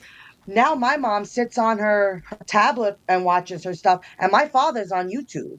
Mm-hmm. Like nobody is watching anything in the traditional sense anymore. Mm-hmm. And even the older generations are starting to transition over to other forms of media stuff, to where my mom's so cute, she'll be like, oh, are we going on the radio this week? And I'm like, oh, you want to stream with us, Ma? Like, yes, we're gonna talk on the radio. And I'm like, and she loves to come on and talk about From. We had her talking about Evil, and hearing my mom's thoughts, a totally different generation than any of us on some of these shows. So YouTube opens the door for people to be given the platform to have a conversation. Exactly. But we need our credentials though. We need a license to review stuff. Exactly. But I remember my dad when I was younger, he watched Westerns a lot. And it's funny because when I think back on it, it's exactly what we do when we get in a video and like criticize or call something out or review a show. A lot of those Westerns he had already seen or whatever, but we're just sitting there, and he's watching it. He'll call stuff out. He would review the Western as he watched it, and he'd be like, that's not how you get on a horse. You get up on the other side, and he would call, he knew all that kind of stuff. He would call it out. So that was funny how, like me sitting there, I didn't know, And like fundamentally, art is a conversation, right? It's like the artist has something to say, they package it in their own craft, and then put it out into the world, and then the audience absorbs that, and they bring their own life experience to that conversation, and then they have their say. And that's what we're doing here. So it's just the fact that instead of doing that in a living room with our friends, we're doing it online with people that we haven't met in person, but it's fundamentally the same thing. Nothing's really changed other than the fact that anybody can watch us if they want to. Yeah. And and the join thing in about the conversation even. Yeah, they join in the chat and stuff. And the thing about Qualified also, like me having that film experience, imagine if me in this conversation, like, well, my opinion means more than everyone else here because I actually worked in the industry. Like, imagine how annoying that would be to hear, and it's just it's just not even right. Cause like, I forgot Dwight's name in the, earlier in this stream, and just because I worked on film doesn't mean I know everything. Everybody has their own life experience. They might like pick up on symbolism that I missed, and I think that we all have the same, we're all on that level playing field when it comes to analyzing art, as well as being YouTubers. It's just like analyzing art. Everybody has something unique about them that they bring to it. Oh, I was actually a police officer and I see the way Rick holds a gun like this, and it's just ridiculous. Everybody brings something. The fact that that police officer doesn't know anything about filmmaking, they can look at Rick and be like, that's not right. Like everybody brings their own little nuggets to every conversation. That's what makes it so beautiful. It's become part of the fun. It's become part of the fun. Like the idea of these. James, before I started my YouTube channel, I used to binge the fuck out of your channel, and I still do, obviously. And I used to love. I'd watch an episode of TV, and I'd be like, okay, I'm watching James, I'm watching Movie Idol, I'm watching whoever, just because that's part of that YouTube has opened that door. And it's opened it up to anyone. And it's changed the media landscape. I actually think for the better for that, because you get to enjoy a good piece of media and then watch people talk about it like you would with your friends. maybe you talk about it with your friends in real life, and then you go on YouTube and do it. I think that's great. Everybody I has think a it's different perspective. Everybody has a different opinion, and just Yeah. adds this, and you find out where you sit in between all these different opinions. Exactly. And you guys remember AMC saw this and they made their own version. They had the after show of Talking Dead, which I think was a great show. It was entertaining to watch, and the guests Yeah. they would bring on and stuff. But the one thing they couldn't do is criticize the show or talk about how this didn't work for them. You know, there's always a degree of phoniness to it because it essentially was an advertising arm of AMC. Exactly. But the fact that we can come on here and be real, there's a reason why people watch us instead of watching that. You know, or in addition to watching that, you know, Hey, they want. you don't yeah. know how many people, and like I thought, okay, there's one, there's another, like it's several by now have commented in the comments over the last several years. Oh, I don't watch. Like I would comment back to them if they commented something, and they'd be like, "Oh, I don't stopped watching the show back when Carl died. I just watch your videos to keep up with the story." Yeah. Yep. Yeah. I get that too. I was one of those people. I literally, Carl was my breaking point. I could not in good conscience sit down and watch it anymore. Like I came back for the finale and I watched James's stuff and I kept up to date with what was going on with The Walking Dead. But Carl for me was just my point of no return. Like I couldn't. There's a bunch. Being such a fan of the comic book and I couldn't. I couldn't do it anymore. Hey, let's do I a giveaway. personally couldn't. Yes, let's do a giveaway. Giveaway time.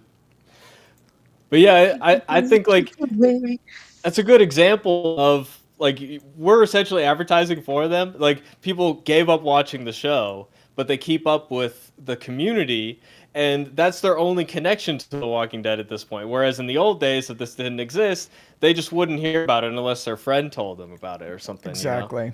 You know? Yeah. Exactly. So what we got, Dana?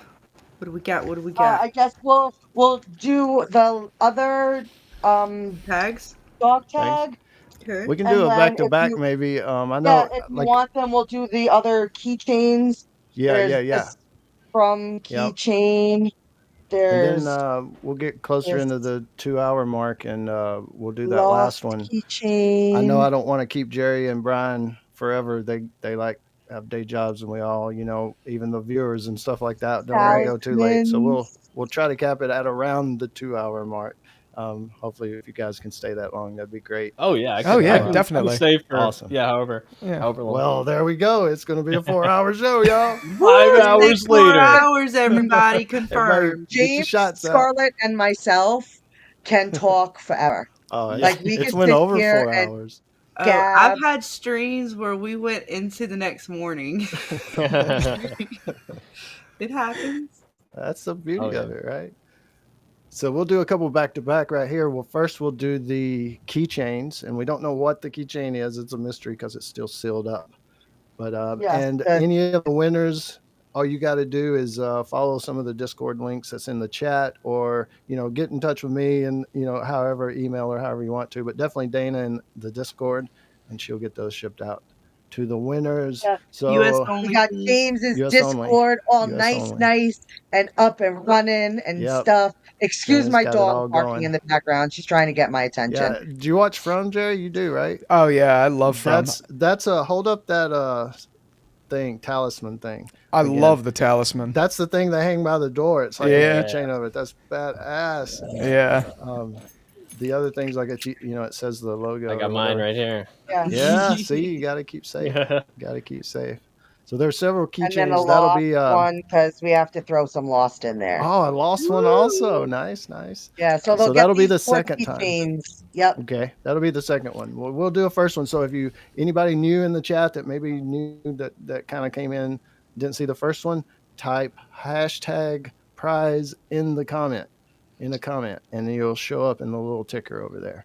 #prize. #prize. Let's go. Yes. We never tried talismans against zombies. It might work. You never know. We're not Right? trying. Don't know. While Yes, everyone, but those keychains were created by our awesome friend Nick, who just 3D prints his little heart away and makes some cool stuff. He literally just made me this awesome big tavern that we're going to debut in our Dungeons and Dragons game, and this thing is awesome. And I could it's playable and big and nice, and he does all these different lights. I don't know if you can really see them over there on my wall, but he's done Yellow Jackets and like Dungeons and Dragons and That's all this crazy. stuff. He is just Awesome. We all need more friends like that. and All he's right. generous. I'm He's about very to generous. I'm about to hit the button. Hashtag and one thing is I don't know how to exclude people. Any previous winner, we're going to give other people a chance. We'll redo the spin if somebody who's already won tonight comes up again, and that's only fair, right? I think that's fair. That's And did fair. we want to include that to the other night or just tonight? What are we doing? Did it's just for tonight's winners and not for the other Yeah, night's just winners? for tonight. Yeah, Okay. just Yes, for just tonight. tonight. Just Okay. tonight. Yeah, for sure.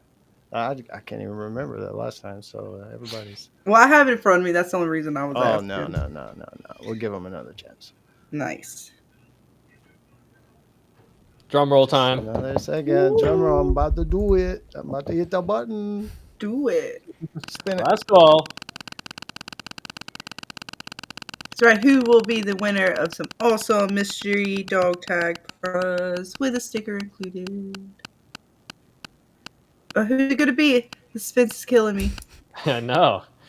Pins and needles. Oh, Origami paper cut. Nice. Congratulations. Yay! Congrats. Oh, you're lucky. Lucky. Yep. So we reset it. We'll do it again. So we're about to get another winner. You guys don't worry. Hashtag prize. Hashtag prize, guys. That was for the The dog other dog tags. tag. Mm-hmm. And this one is for the keychains. Vic wants the Yes. keychains. Good luck, Vic. Yeah. All right, here we go. Gonna do it. Drum roll. There's a lot of keychains too, guys. Quite a bit. Here we go. Here we go. I should have entered. Dang it. Oh, we have a winner. Hey. There we go, Phoenix Kim. Rising. Nice. Congrats. Yeah. All right. Congrats to everyone. The next drawing will be for the DVD, I think. Yes. So that'll be a big one. We'll give that a minute. Ooh, 5 gifted members. Let's go. Oh my goodness, the gifts keep Jada, coming. look at her going again. Woo! I didn't do Oh, you- nothing. I got one. Damn it! I should have turned my shit off. My bad. Oh, Uh, I can't even find it. Here See, we that's go. why we wish we could actually got pick one. the gifted membership sometimes. Green Spider got one. Scarlet Fever got one. Yeah. Robert Saunders got one. Where's the other one? Not me, Oh, though. Dunkel Tier. Brooks. Oh, it's sorry, Brian. Hey man, he's a filmmaker too, Brian. This guy. Oh, yeah? I don't know if I'm saying your name right, Dankwa, but he commented on the Greg Nicotero video and stuff, and he was saying how he's a filmmaker, and I checked out his channel and stuff. So Nice. there's a lot of us, a lot of us here, as far as creators, not just creators. Well, we're hey, the I'm making a YouTube qualified video. ones, then. Yeah, but not just hey, I made a YouTube Right? video. We do something even outside. I'm gonna get a of sign that says I'm qualified. Certified creator, certified reviewer. You know who's a community or at least a show that's really open to us YouTubers and things like that is actually From. Yeah. Their team is great. I actually had Avery Conrad who plays Sarah on the channel. Watched the interview. She's great. They're all good. And I remember when that was all happening, they were doing press with all YouTubers. That was like their big thing. They were trying to get as many people on as they could. Yeah. The creatives, the people who wrote the show and who are writing the show are very open to that feedback and stuff like that. I think over time we will see more examples of shows, like leaning into YouTube a lot Accepting more. that truth. I mean, Yeah. that's just a truth. And the way From did it was amazing because Yeah.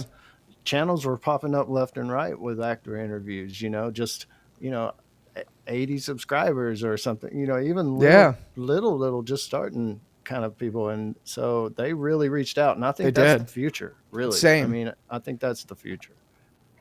Uh, you know, the studios or the shows, I guess, showrunners, whoever's over that, making that personal connection with us, the people Greg Yes. Nicotero says isn't qualified. The future is us. I think, I agree. you know, I think so and, too. Yep. And there's going to be some negative voices, sure, but And another that's company society, that right? was really fun was a friend of mine works for the company Cameo. And so we got Jade to do some fun stuff for us, and it was really cool, and it was a way to like kind of promote Cameo, and like it's fun. It's a fun kind of website that you can send your friends and loved ones messages, and like even my mom got giddy when Jade said like my mom's name, and in one of the cameos. I think it was for Scarlet's birthday that we did, and so that's another good company. Like if you want to really, and they have ways to where you can communicate with the actors and stuff like that if you wanted to, and it's another fun little company to check out if you ever want to get somebody a special gift from. And their catalog is it's pretty decent, from people on current shows to older kind of actors. You can find a bunch of people on Cameo. It's a good little company. Yeah. Yeah, yeah. For Jade's sure. cameo was really nice too, because he was talking Mhm. about how like passionate fans who've discussed this type of stuff is really what like keeps the show going. I love, So I Mhm. love yeah, him. All of his were good because when you see him in those little cameos, and Dana had quite a few made for us and for Jeremy, and in each one of the cameos, I mean, it was all Jade. Like it was the character. He just never switched it off. It was all fully. You just felt like you were watching Jade, right? Like he just took himself out of prom. He put him. He's in California, but he's still Jade, and it was just so good to see him kind of ad lib things to a degree and give you still that Jade character. Yeah. Yeah, and minus interact the with the show. jerkiness. And interact with the show in a more personal way, with the pajamas watching thing and Yeah, all that that was kind of fun. stuff. It Yeah. was just I it forgot was about that. Yeah. it was a personal connection, so his is definitely one of the better ones I've seen as far as that aspect. Yeah, for sure. Yes. So it's been fun. So we It's been need a fun to ride.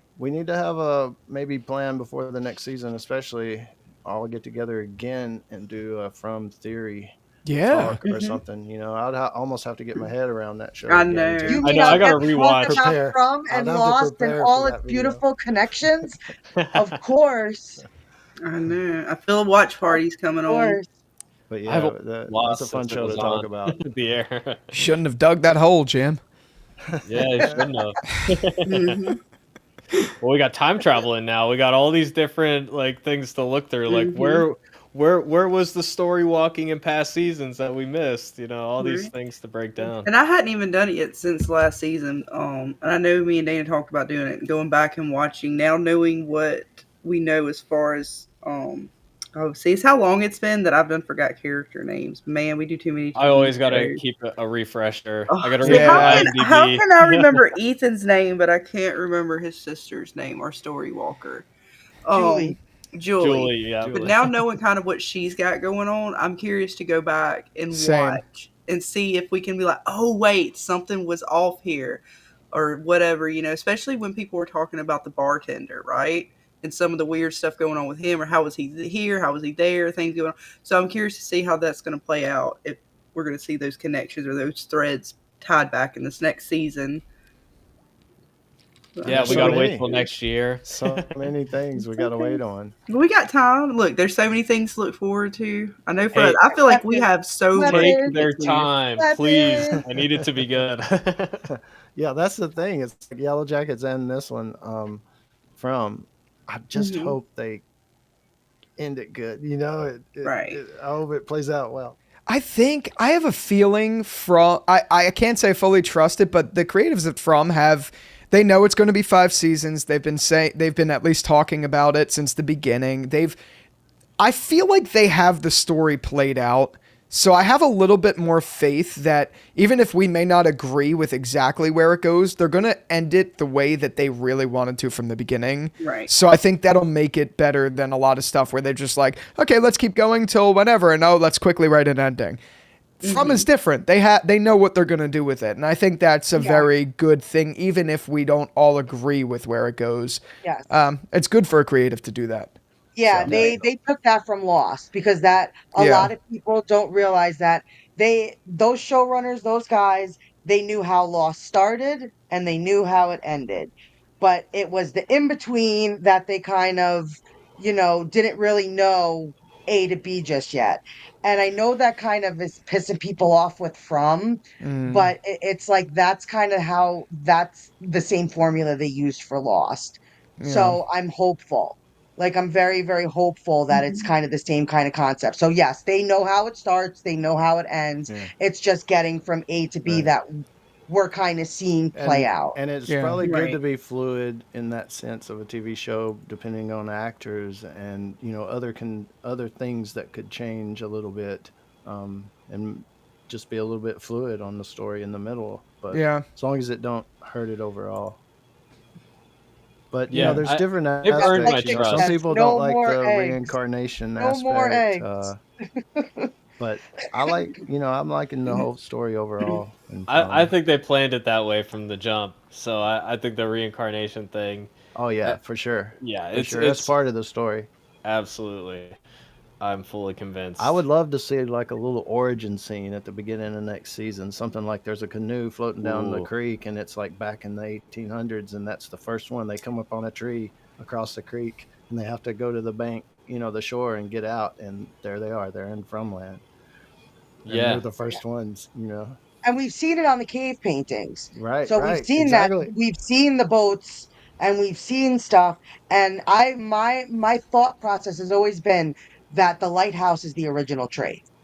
When Oh, boats saw the lighthouse is kind of what the tree does gotcha. when a That's a good car one. sees the tree. I like that.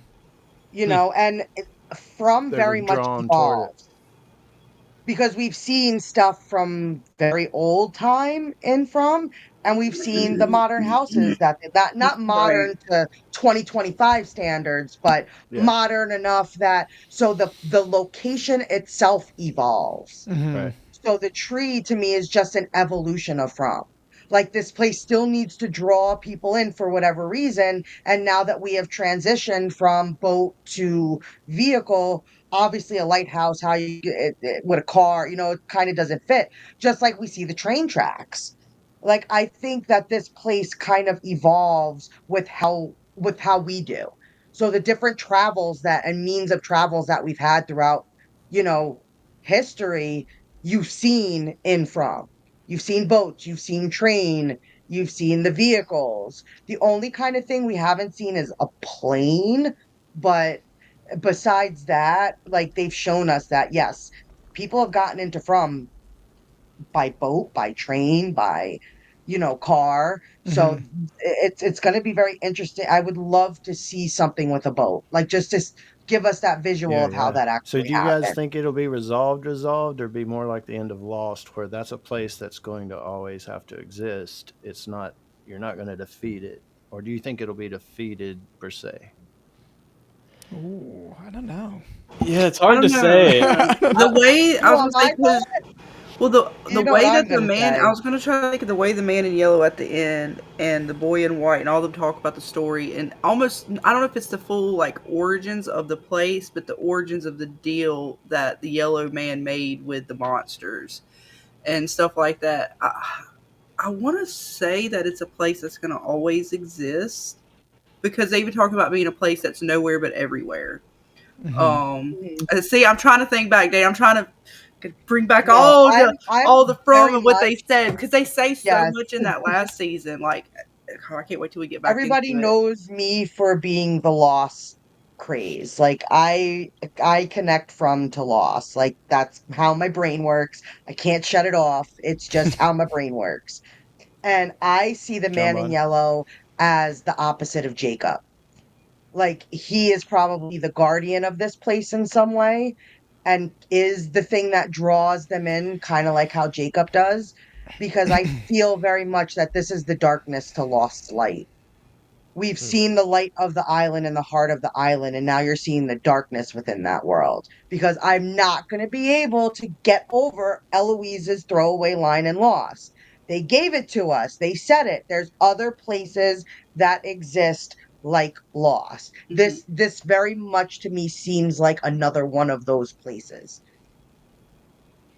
I feel like they talk about And people stories so disagree much. with me. People disagree with me, and it's okay. No, But it's just how my brain just works that way. no, there's definitely something to that for sure. Hmm. But I feel like they're talking about stories more and more as the Mhm. show goes on, and that's a Right. huge element. The So fairy tale sort of aspect of it is real big.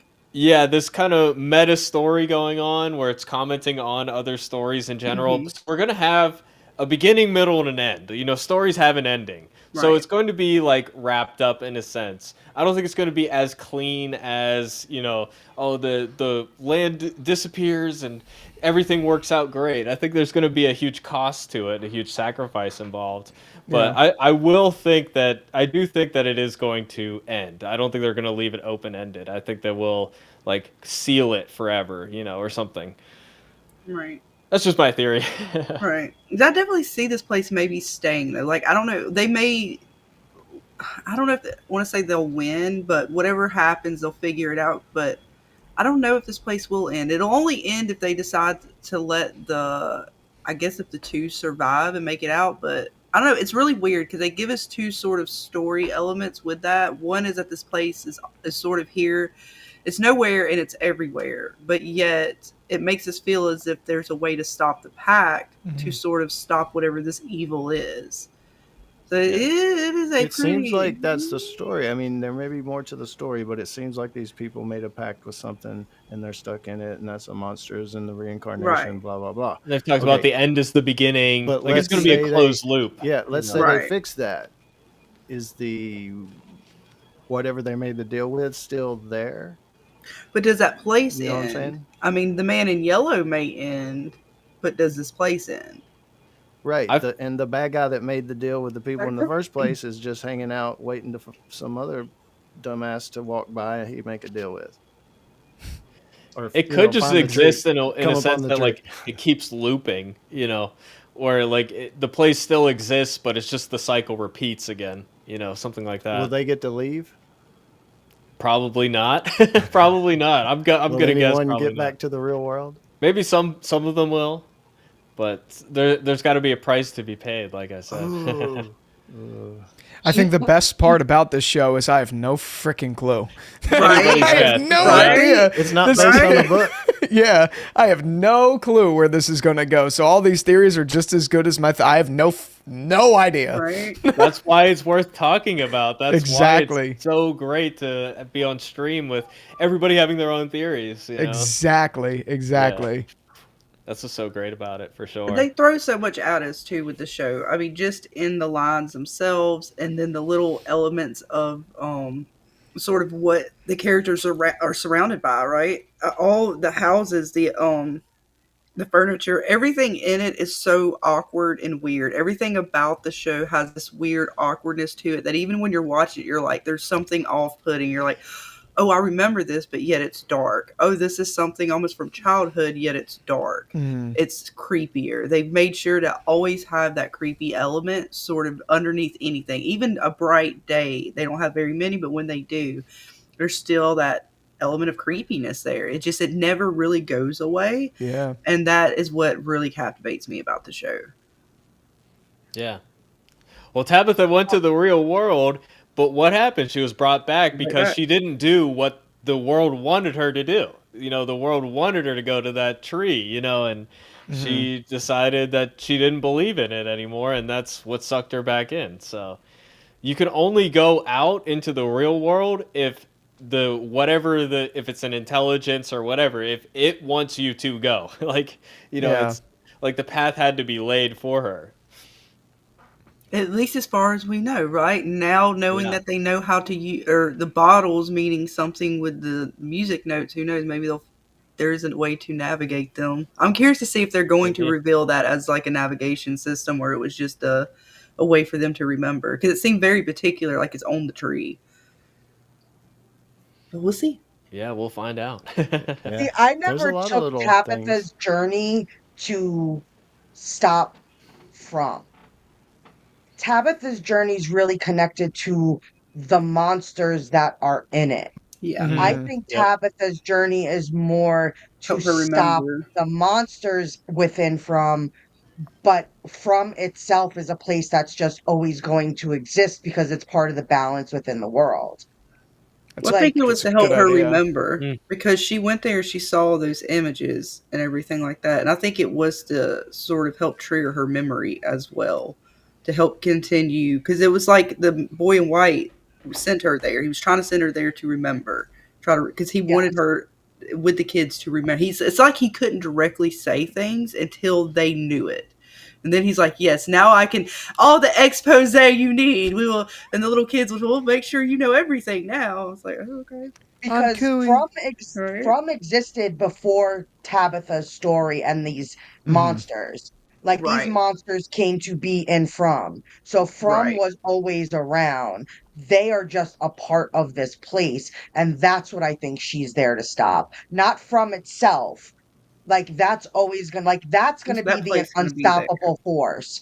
But the things that happen within From are going to be the kind of journey. The same thing with Jacob and the man in black, because he himself created that darkness. And from that darkness is what spawned the whole story of Lost. But the island was always there. Hmm. They like the monsters and stuff like that. That's just a small part of the place itself. Yeah, it seemed Right. like they came later, like because there's Yes. two plots, From but then didn't again, start with them. Tabitha's whole story's kind of made it whacked out with that, right? Because she's having supposedly these reincarnations from back before what we think are these monsters, but yet they tell the story about the monsters as if they were the originals, though, to a degree. Hmm. So I don't know, because they were supposedly what they gave up their kids. Their kids were born in the darkness. All this kind of stuff they talked about. It's very weird. They left this last season with a lot of information, but they didn't really connect it all yet. And that's where I was like, when they connect those dots and Yeah. truly give us that Yeah. The next storyline, season is a big. Oh, are we gonna like it or because we not? don't know much Maybe. about the lady that gives birth. The kimono lady. Yeah, we don't really know Yeah. too much about As her. who is it? Vic says the egg. Somebody is always Yeah, saying Vic the is egg. very anti-egg. She does not want any more eggs. It was something to see. I was there until Ooh, that and that chick is had an something to egg. see. Look at that, folks. All right. Ooh. If you're new, if you And happen to it's be Unsealed. popped in, special. type It's hashtag prize special. in the comments. Woo, woo. Hashtag prize in the comments to join I in for forgot I the even last had an prize of the extra night. copy of these until we It's a started talking DVD, about y'all. DVDs. You're right. We started talking about DVDs, and I was like, I actually think I have an extra An copy somewhere. unopened copy. Yeah, that's awesome. I was like, I Unsealed think and I have everything. one. I mean, shucks, man. That's a prize right there. Yep. All right. Yay! Hashtag prize. Hashtag prize. I'm going to hit the button. Last prize of the night. Thanks to Dana so much. She gave away a prize on the first stream. She said, I might have a few more things. She's just that kind of gal. She's a great builder of communities. She's a dungeon master. If you guys are familiar with Dungeons and Dragons, she does that kind of thing. So she keeps us all together, man. She keeps us all together. She's so great. Yes, and James is going to be gracing us with his presence. He has taken on the role of our big bully, the Dark Lord. So we're even throwing I'm the James into villain. some D and I'm the D. villain. Gets to be I the love it. villain. I never played the villain. I'm like, I don't know if I like it. I like being the hero. But man, the villain is nice. Nice. It's more fun. It's more fun. You get to have Yes. power, and it's like, I don't know if I want power, but when you get it, you're like, hell yeah. And you start looking down Yeah. on people. Well, that's why we love Yeah, Negan, right? see? 'Cause he's Cool. having fun. It goes He's to your having a head, good time. man. It goes to your head. It I ain't know no you lie. was talking some mad shit here lately when we played D&D. I'm like, all right, there's the real James, everybody. Right. All right. Hashtag prize. I'm about to hit the button. Woo! Here we go, folks. Who's gonna get the last prize of the night? DVD. Woo. Right? And DVD. It's almost there. I know it's killing me here, the anticipation. But we're almost there. Who's it gonna be? Woo! Fat Man Batman TV. Very Let's nice. go. That's the guy with the birthday, right? Right. Is it birthday? Right. It I was think on he the said he just 26th. had one. What's your Yep. present? He Happy got- birthday. That's a It's nice his one right birthday. there. Yeah. Nice one, nice one. Just right. Yes. Oh yeah. Congrats, hon. Yep. Congratulations. I'm hoping to get everything out probably by Monday. I had to order some bigger envelopes because that poster from the other night did not fit in any of my mailer envelopes. So I had to order the right size mailer envelopes. So I will probably ship everything, like get all the labels done this upcoming weekend, and I'll get everything to the post office on Monday. Hey, Father Daniel. Nice. Father Daniel, what's up, man? Big supporter, long time, man. Father Daniel's been there for a long time, man. Nice. Very nice, very nice. I'm trying to get down the comments. And we'll see what I can snag at this year's Comic-Con. We'll see what goodies they get. We Nice. get. Well, those are great Yay. prizes, man. Great prizes last time and this time, and especially the DVD. That in itself is a pretty good prize. Mhm. Absolutely. Figure keep it Walking Dead related, and I have a lot of Walking Dead stuff. So Yeah. believe me, it's quite all right. Nice. Well, we appreciate it. I know everybody that won appreciates it, and we may not have prizes every time, but if that's something you guys enjoy, we'll definitely I can definitely come up with some stuff, and we'll have a little prize night or something every now and then for sure, and maybe a big one every now and then. Woo! Prizes. Prizes. Let's go. Yeah, some people I started prizes back when I started my channel 9 years ago. I don't see channels doing it these days. It kind of that's not the thing or whatever to offer prizes. Yeah, or the gifts or giveaways. whatever. And but when I started out, people that was a thing, right? 9 years ago.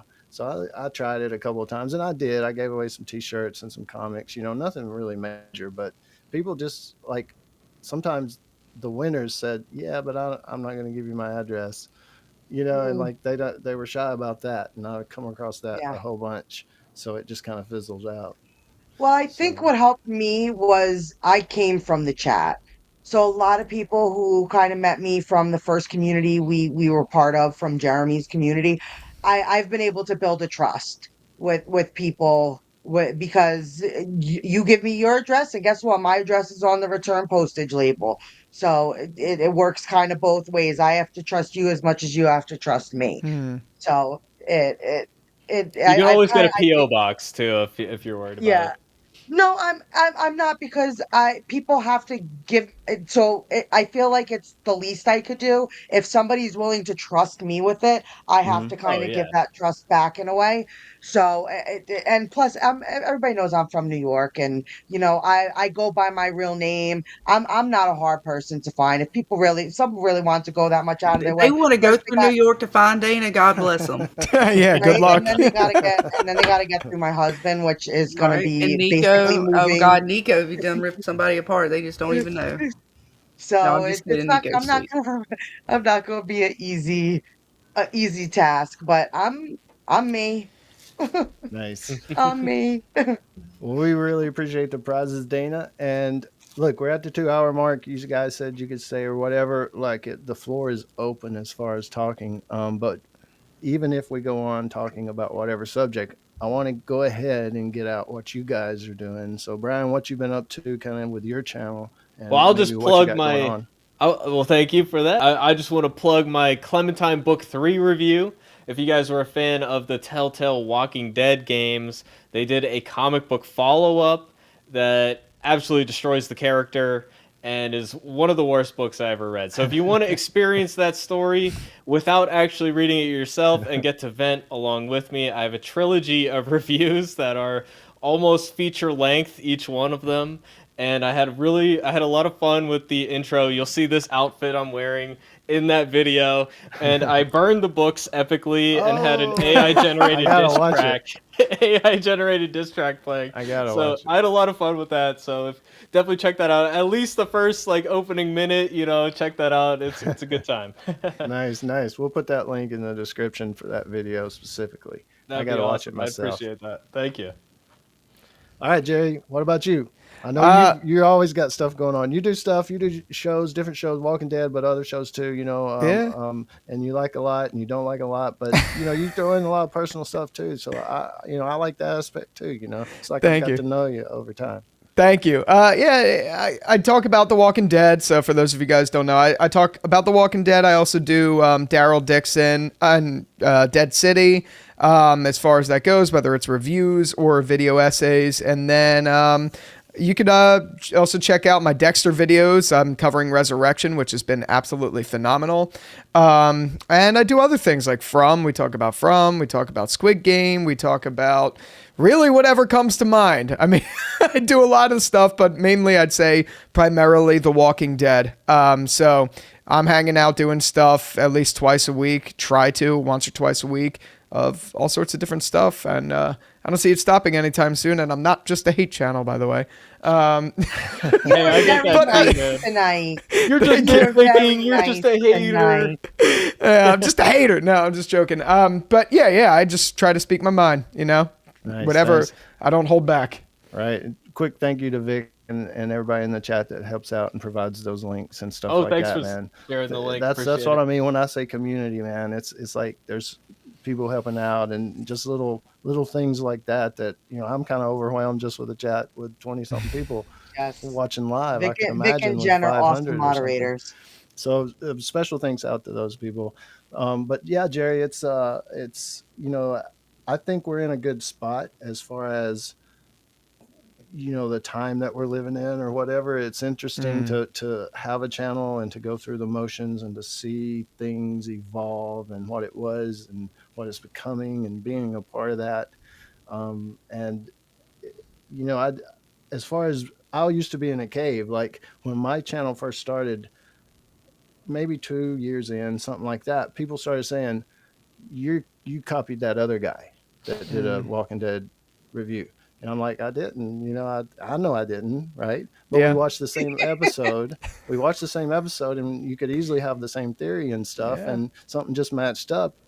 And that's, I was getting blamed a lot. Like a lot of people were saying, not a lot, but, a handful were saying that. And I'm like, I didn't copy this dude, and it was this video, and this video, it was a thing.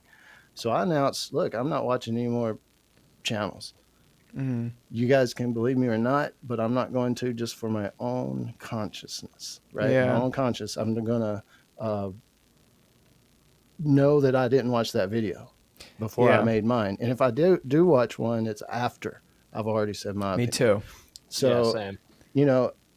But now, it's been a few years now that I've started watching channels like yours again and stuff like that. So it's nice to come out of the shell kind of thing and be able to interact with people where I didn't really before.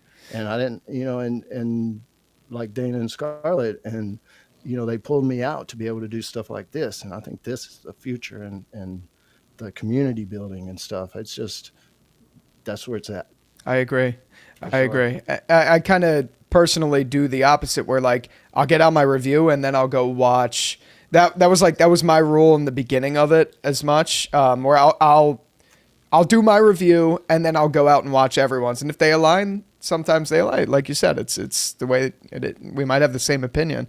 But my thing is getting to meet everyone in this community has been great. Like James, like I've been watching you for years. It's great that we're like doing this together. Even people like Dan, Theo, Ty Swell, people like that. It's, I think, one of the best things about our medium, that we get to build a community where it's not like a competitive, it's us. We are the community talking about it. I think that's such a wonderful thing because it's our opinion, like our opinions are subjective, like, and I think that's such a wonderful and great we thing. got different styles, you know. Once you start Yeah. watching the other channels, you realize, you know, they're not all the same. You know, I don't show my face. You do. Some people Yeah. edit pretty great, like some masterpiece. Like some people's videos are all really, they spent time on them. Yeah. Whereas Yeah. me, I edit for a day job, so when I come home, I don't want to edit You just anymore. want to So sit there and like, talk. I shoot the video, I cut out dead air, and if I like mess up or something, Totally and then just understand that, throw it out man. there. I can Yeah. totally relate. Yeah. Yep. Keep it Nice. simple, man. Nice. All right, let's move on to Scarlet. You've been quiet. You still there? I'm still here. I'm still here. Yeah, no, I was talking to my kid for a minute. Yeah. So, we were working on the show, the interview right now. It's okay, but otherwise The we Institute. do. Institute. You know what? It might as well be the interview. There It doesn't you go. matter. That says it all, That folks. says it all, folks. Are we done with it yet, Dana? It's pretty bad. It's pretty bad. Is it bad? I'm subpar, but it's starting to get bad. I was Okay. very Oh hopeful. God, I don't even But- want to watch any more of it. To be quite honest with you, Well, you said after the second episode it was starting to get slow, and I'm like, you just got started. Like, if it's already, it's- I would tap Oh, yeah. out. last episode it tried to pick We're it up, trying but not it to be was quitters, Brian. We're trying not to be quitters. Oh God, I The can't. first 2 episodes should have I been can't even remember the one, name of it, Dana, or the characters' names. It's a horrible show. But otherwise, we love to cover things like From, Yellow Jackets. We're gonna do Fallout when it comes back around. All sorts. I'm excited for of that. pretty much anything. I like to cover anything sci-fi or horror. We do Severance as well. I want to do Three Body Problems, all that kind of good stuff, as well as play. We like to play some games over there. Big into first-person shooters right now, but we're also, just a little bit of this, a little bit of that. But otherwise, let's see. So we do. We do. Shit, still can't remember the name of the show, Dana, but we do it every Tuesday. The Institute. The 10 out of 10 rave reviewed. Stephen fun. King adaptation on MGM Plus. Oh God, that's me literally like photogenic remembering my fucking description kind of thing for You're that. sarcastic, Grant. Oh my You know what? I had so much positivity in that took all of the positivity right out of me. See, now I just complain. See, that's what happens when you watch horrible shows. They just take your soul right out of you. Jerry, you think you're a hate chat? Dude, Scarlett's getting up there. He's getting up there. Don't worry. Thanks, She might John take your Zombie. rating. Appreciate that. Oh man. So, but it's honest. Like, at least she's honest and she's not trying to feed. Like, I always tell her that all the time. Like, it's your honest opinion. Yeah. Like, it's your honest opinion. That's the point of Just you like too. I'm not the Right. biggest fan of Severance, but we get through it. No, Dana, you cheated. At this point, it's not even close to fair. I had to get through all of Last of Us that they have so far. Every hour of that horrendous piece of shit show that I've ever fucking witnessed. Hey, It's not even I close. You watched reviews on Severance. That's not even close to fucking fair. Yeah, I'm She sorry, laughed I it. said- It ain't even close. And on top of it, you got me started with this shit too. Dead City and Last of Us same Hey, night. hey, Dead We'd City. review it. I know. I promise I will watch the next season of Severance. And hey, I didn't just watch reviews; I watched recaps. So I got Well, enough Oh, of see? the information. See? I got enough of the information to It's be able not to the talk same. about it. It's not And even then close to- Miguel I talked bet my you- ear off about it. So Dana, I That's funny. guarantee you, whatever streamer you watched was See? far more entertaining at Oh, telling yeah. the stories All right. than whatever the hell is going to go. These people, I don't even. It's not even fair. 'Cause you can't watch unless you experience the TV show in all of its entirety. You can't. No, it's not fair. All right. I So will to make up for it. I will send you bagels. there you go. Okay. See, that cures That's everything. how- New York see? bagels cures. That's how any Dana gets ailment. us. You guys have Oh, no yeah. idea. We're basically sold our soul. Fat Man TV. The link would be you can holler at Dana in her Discord if you're a Discord person. If not, you can email me TWDExplained at Yeah. gmail.com. But there's Jen a or link in Vic the chat, Drop the link. and they can drop it again. But it'll be a link to a Mhm. Discord, and you can give Dana your address, and she will send that to you pronto, man. Pronto. I think some people Yes. that won the other night said they've already got their prize. How the hell's that happened? It's only been like 3 days, Dana. Oh no, I'm still waiting from We got everybody got their prizes from Scarlet's last giveaway. Oh, okay. That's Mhm. what it was. That's what it Yeah. was. Yeah, Yes. we do a lot. Dana, Y'all I got a should say lot of giveaways, No, man. Dana does a lot of giveaways. She is very generous. You guys don't even know. But make sure if you are not sub to Dana to sub because she is the queen of giveaways. Oh, thank you.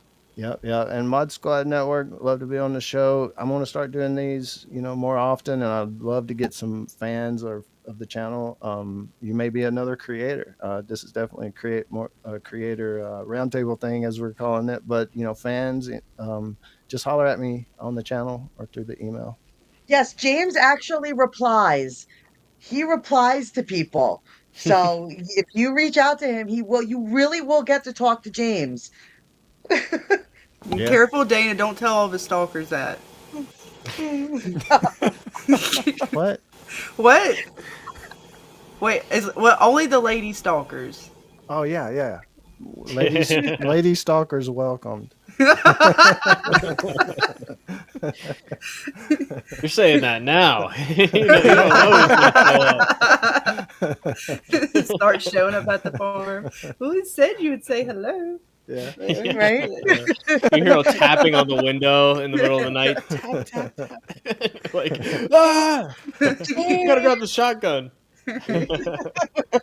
Maybe it won't go like that. He's like, no, they'll come with like a nice apple pie or something. It'd be real sweet.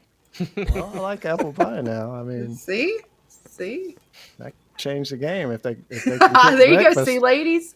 if they can Right? cook That's breakfast, the way they're to in. James's heart. Get him an apple pie and forget it. That's all you need. Make I sure think it's that works homemade, for everybody, to be Right, honest. right? Who doesn't like apple pie? Right? All right, I don't know if I got to Dana yet. Dana, what's been No, we going on? didn't. Sorry. Well, I'm the small potatoes out of this fun group. But we are covering All of Us Are Dead. We are rewatching that. Thursday nights will be episode 7 and 8 tomorrow night. So we do a live watch party in the Discord, and you can watch along with us. And then we stream on YouTube and we talk about it while we're watching the show. If you're not familiar with Discord, you can sync up onto your own device. We'll give you like a timestamp every so often so that you're all kind of caught up. We show screenshots as like the show's going on, and then we're gonna get ready because we're gonna be covering Alice in Borderland. I'm a big Korean fan, like an Asian cinema fan. Like I love what they've been producing lately. So I'm a big fan of that. And then we're getting ready to launch our live D&D campaign, which is set in the world of my own creation, and it's a homebrewed campaign, and we're having some fun. We're going to have good artwork and a live board and actual it's not computerized. We play traditional Dungeons and Dragons. So it's going to be a lot of fun. And then James might be helping me do some shorts and stuff because I don't know anything when it comes to videos. So that's why I primarily live stream because I am not what you would call an editor. Right. That's I okay, am though. not, That's I okay. am not, I haven't dabbled in that side of YouTube yet. So You're gonna get Scarlett's good there. at it. Scarlett is amazing. She did our From I am video. not. No, You see, could check she's out on trying to her make. No, you channel. guys on panel are far better. Y'all do this daily. I did it as fun. And I realized real quick how unfun it can be to weekly try to produce this stuff. And yeah, I don't want to be an adult anymore.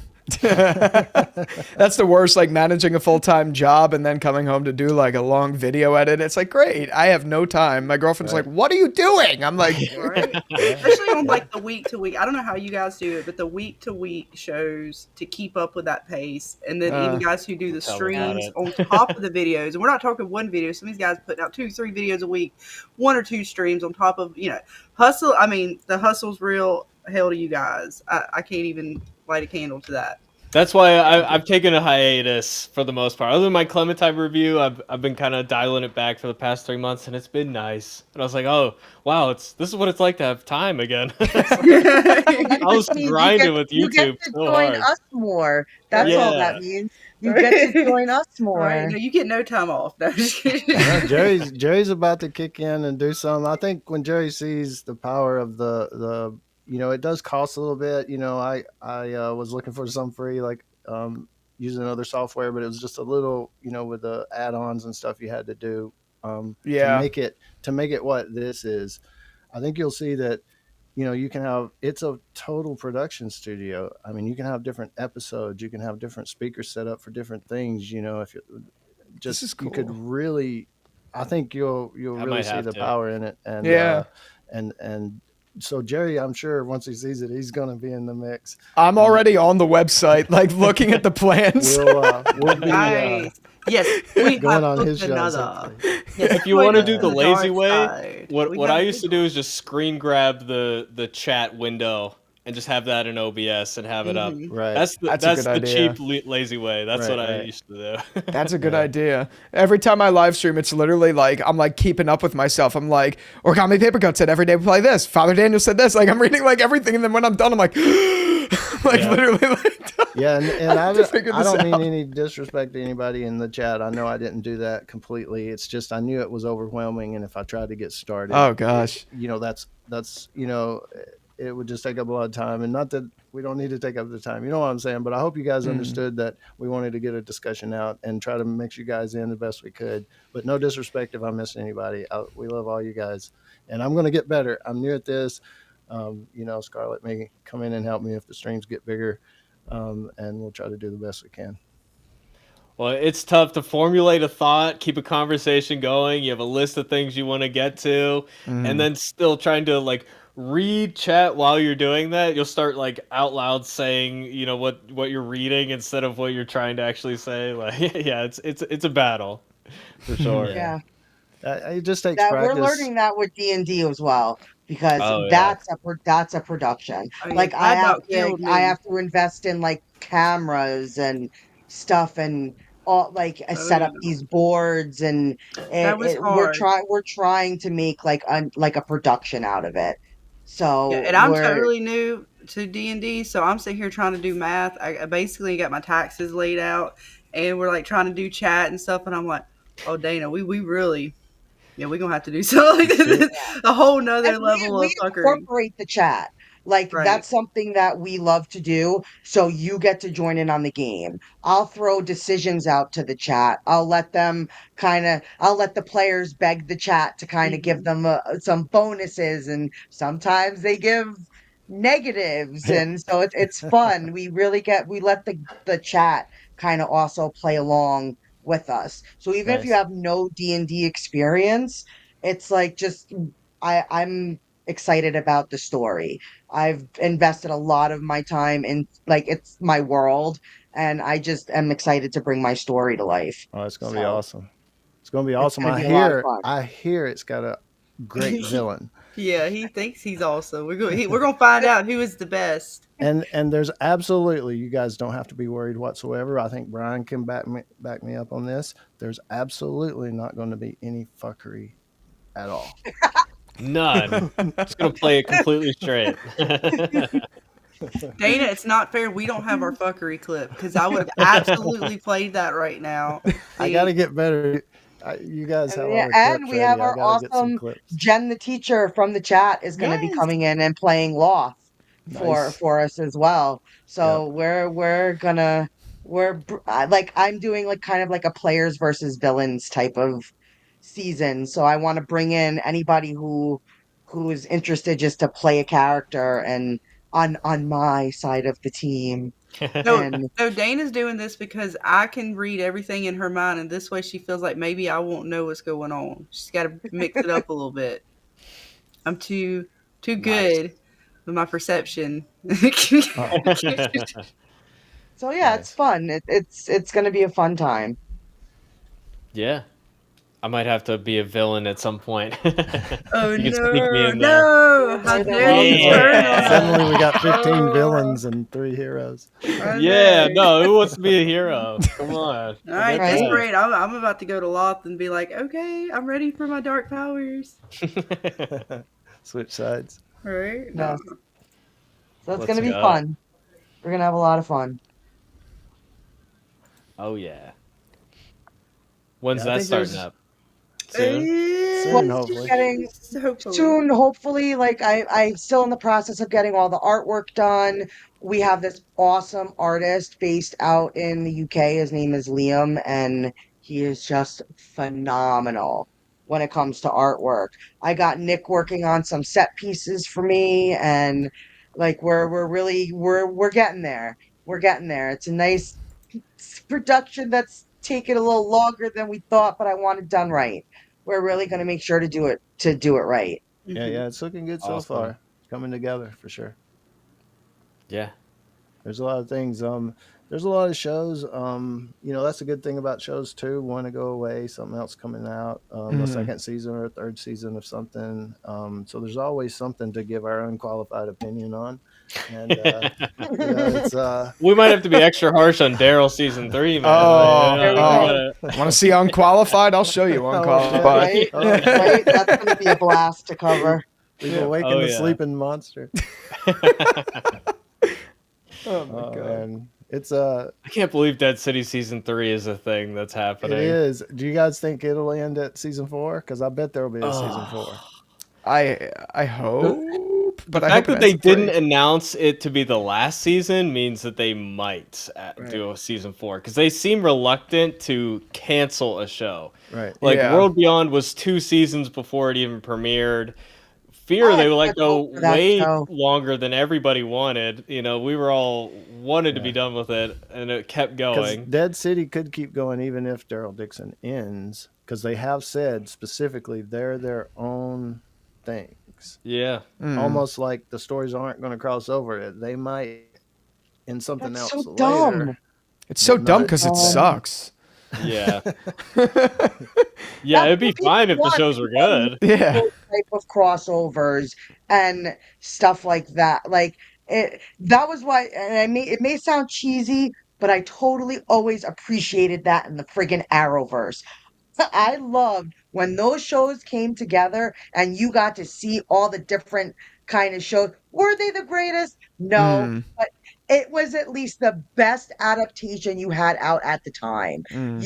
They knew how to bring all their characters into one place. And those were some of the best rated shows. Hate to bring up numbers, but Oh, you can't bring up the budget. No, you can't do that. Yeah, numbers. like The Walking Dead missed out on such a great opportunity. They like they have nobody to blame but themselves. Sorry. Yep. The one benefit to Daryl season 3 is it's kind of a fresh start. Like none of the characters who were in the other seasons are going to be there. It's just Carol and Daryl in Spain. You know, anything could happen. So I'll give it a chance just because of that. Yeah. But- I mean, you can watch my review. I actually said review of the trailer. It didn't look too bad. Maybe it can be good. You know, I still haven't but watched it. I get but- tricked by these trailers, man. I know it's like I'm not giving you any expectations. I'm going to say the trailer was pretty good. It looked like it could be decent. It was edited well or something. Trailer looked okay, but I'm still not going to have any high expectations. Yeah. Fear trailers looked really good. That's yeah. exactly what I was just about to say. Like Fear season Yeah. 8, the trailer looked pretty good. And Yeah. then you watch the actual show, and it's like it's just nonsense. I do You know? Whole nother story. I do Yeah. agree though, James. Like this one, this trailer out of the last 3, in my opinion, I thought this one looked decent. But like my underlying problem is with Daryl Dixon. Even if it's Daryl and Carol out on their own, I feel like there's like it's just like Ride with Norman Reedus, except the actual characters. Like I have a hard time following whatever story they're doing.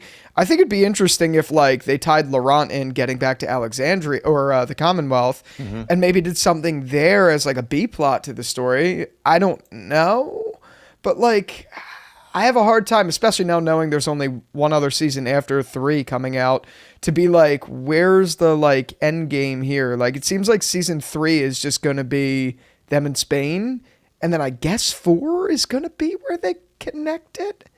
I don't know. They're shooting back to back, so it's still going to be in Daryl Spain. and Carol Yeah. in Italy. Yeah, I know. That'd be Are we cool. gonna tour Europe?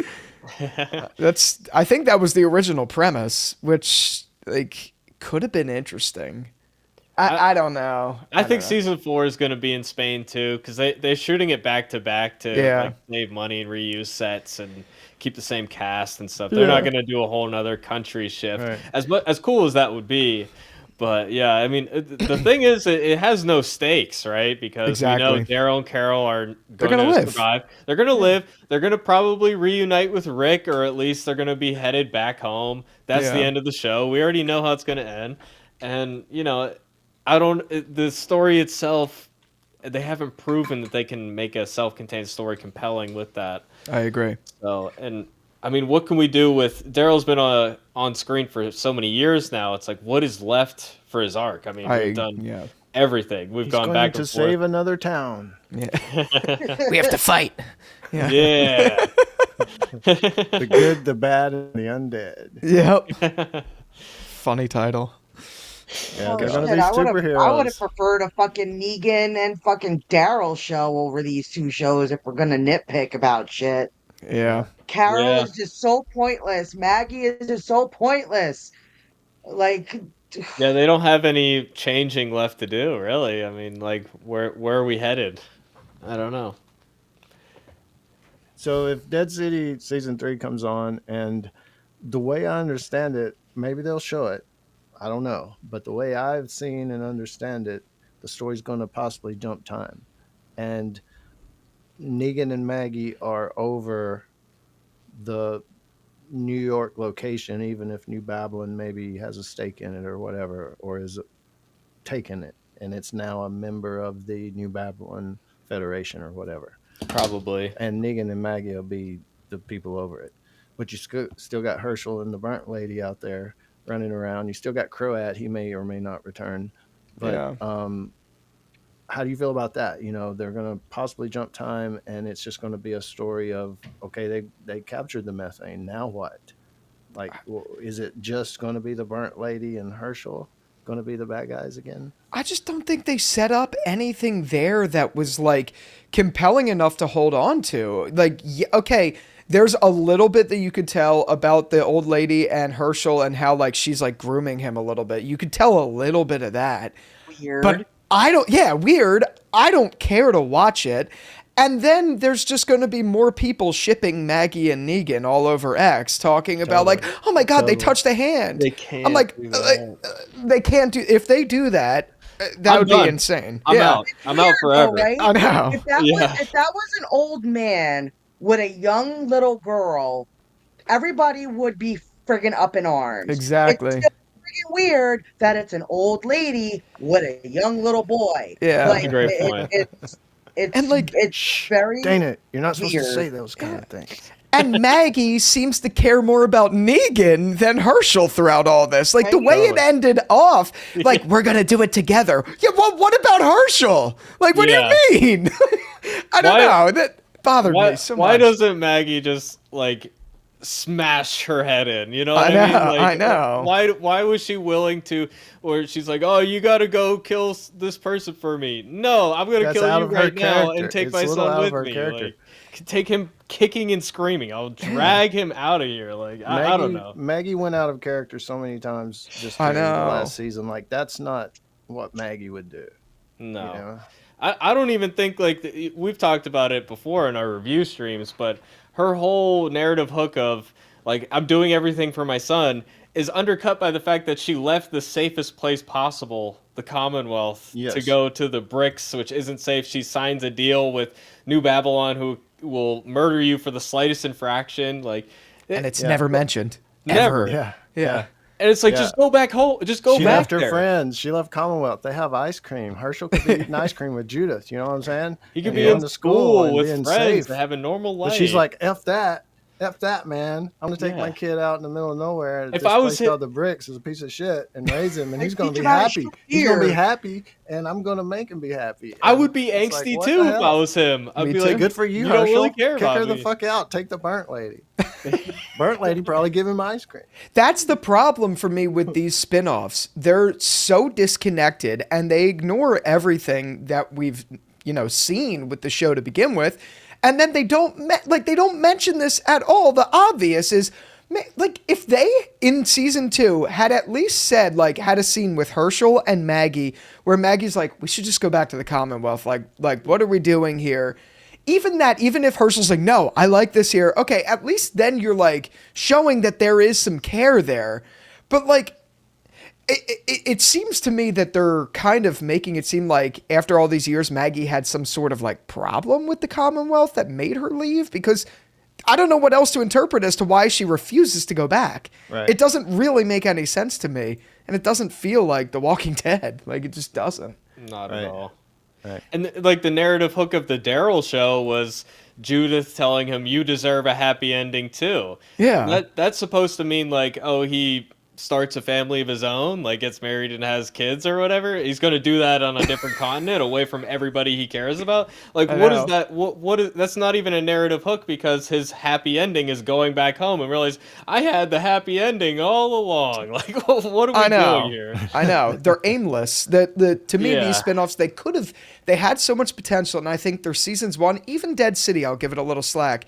Even their seasons 1, they had potential. Daryl Moore in particular, wherein Daryl at least the whole purpose of him getting to France was to find Rick. Like that was like he ended up there because of connective tissue. Yep. Dead City didn't do any of that. And then in seasons 2, they like pretty much dropped all of that entirely. And it's like, I get it. You want to do these standoffs on your own and spinoffs on your own, but like, don't forget your origin too. Like there's so much there that is just erased.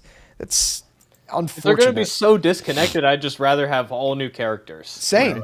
Same. Than So this do you loose guys think connection. that's just let's just put them in a bubble? AMC, is it an AMC Scott Gimple writers room thing, or do you think the writers strike or anything like that had anything to do with anything, or is it pretty much just they just got bad writers, or they don't know what they're doing, or they're Well, it's definitely a confluence of factors, right? I mean, Yeah, I you think it's a have little bit of It's a everything. lot of all of it. yeah. I mean, you definitely have the corporation that is struggling. I mean, they relied on network TV. Network TV has gone away. AMC Plus hasn't really caught on. They're kind of staying afloat by selling their stuff to Netflix right now. They have a big Netflix deal. Right. All their shows are going on there. They're like, we need all these hours of content just to give to Netflix, and that's why they're still producing these shows and why they haven't like the ratings of Dead City season 2 weren't good. You know, right. it kind of dropped off a cliff. But that's the thing; it doesn't seem like they care about the story and stuff. So They going don't. back, it's like okay, so I've seen on like the behind the scenes stuff of The Walking Dead that writers will go in a room. Let's just call out any old episode of The Walking Dead. Me and you and me, Brian and Jerry are in the writers' room or whatever. And Negan and Rick and Jadis, the Your garbage camera's- lady, are in this episode. I thought your camera was like tilting back, and it was just you see It this was just ceiling. him. I'm standing up. Yeah, that was funny. So Brian, you write Negan's part, Jerry, you write Rick's part, and I'll write Jadis's part. It seems like that's how they do it. They break Yeah. down the characters to different people, and then they try to stick it together. And I guess they're talking among themselves or something. I don't know. That just seems kind of like a weird way to do it. And It's janky. You would kind of have janky when you put it together, right? Yeah. You would have to fix a lot. I don't know. It just seems like to me more of a single person would put the story together, and if Brian worked on Negan's part, the part's already set, and he's just refining it to work with the other parts or something. You know what I'm saying? Yeah. But somebody, don't you guys agree? Somebody's got to be the guy standing up in the front of the room, or whatever. The dude that says, "Okay, the script's finished. Let me read it," and say, "Okay, yeah, I'm gonna greenlight it," or whatever. Yeah. And you would think that person, whether it's Scott Gimple or whoever, would go, this is getting kind of cheesy, the last few episodes, or whatever. It How really is that does. But Scott Gimple doesn't give a shit. I know. Let's be real about it. He does not give a shit about the show that he is a part of. That's the problem. Yep. That's honestly the problem. He's not invested. The only But investment he has is the money. it just seems like they're going this to me. It and I've probably said it a few different ways. I don't know if I said it, use the right words or whatever, or people can understand what I'm saying. But it almost seems like they have their own thing going on, and it doesn't matter if anybody likes it or not. Yeah. They think it's awesome. I And- agree. I'm not even sure Gimple, they buy Gimple it. has kind of said before, he's in his dream job. He's creating the show he wants to watch. I'm creating something I would want to watch. And I just think that, like Greg Nicotero, I think especially since the actors, and some people give me slack for saying it, but I think the worst thing that happened to the ones who live is letting Denai and Andrew have so much say-so in how the script went. Because I think that changed things, and I'm no diss to them, no diss to Denai. She's done great things. No Yeah. diss to Andy. He's The done episode great she things. wrote, I thought was great. for the Yeah, most yeah, part. Yeah. But I think that overall that hurt it. Like I say, that's just an opinion of mine. And Daryl, even the other shows, Dead City and Daryl, I think. I just think that letting the actors have so much input and stuff, they can be executive producers, but I just think they have, like Rick with his hand. Andrew Lincoln was the one that wanted to get his hand cut off and stuff. So they do have a lot of, push in what the story does. So I don't know. But the writer's room thing, it's like, who needs to recognize that script is cringy? Yeah, it's clearly Or not the happening. story overall is getting that direct, like, hey, we're nose diving into cringiness, y'all. Let's try to fix this or whatever. Yeah. It really felt to me like Fear of the Walking Dead was like it pitched very well in a writer's room, I think, because we're like, oh, we'll fuse the zombie apocalypse with the nuclear apocalypse. We have a doomsday called on the apocalypse. It's a great idea. It's a fantastic idea. And it's all in the execution where it falls apart. It is. Like It the is. motivation of characters flip-flopping, just terrible dialogue. And I mean, they have a great cast. They have a very talented production crew. They have excellent directors as well. It's just the script where it falls apart. And it does feel like, they're not reading the scripts. That's how it gets through, Yeah. And I don't know. It's like, how did that show go on for 8 seasons with all the problems that it had without getting some new blood in the writer's room? It's and I personally want to see them hire like horror directors and writers. Like I know the drama was what made Walking Dead a huge event when it first came out, but the people who are still left are zombie fans. Like I want to see more of an emphasis on the horror elements. Yeah. Darker. I want to see some zombie darker fans stuff. Yeah. making this stuff for zombie fans at this point. But then we come into the point to where is AMC the network to do that? Yeah. They don't have the budget for it, apparently, Well, right? Not even the budget, but they also have a lot of restrictions on what they can show for a show like this. I think this show would have done much better on a HBO, on a show sometimes where they could get their hands dirty a little bit.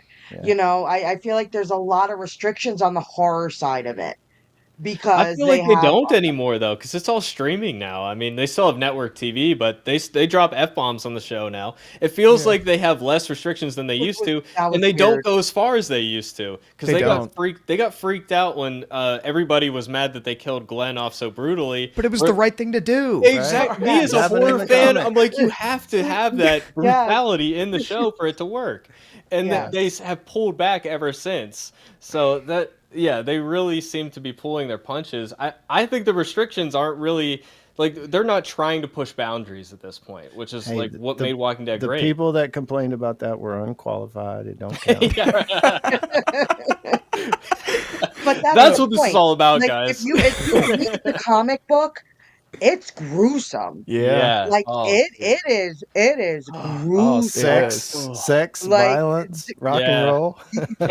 Like there are things I was telling Scarlet, like you don't understand. Like it's a fucking crazy yeah. fucking Jared did world. what was that one Like, video on that dude to prison? Yeah. Thomas Richards, yeah, Yeah, that never made it anywhere close to the show, and it was They should have. It would have bad. been amazing. It would have That's been. dark. That's some dark stuff. Such a It good is dark. storyline, man.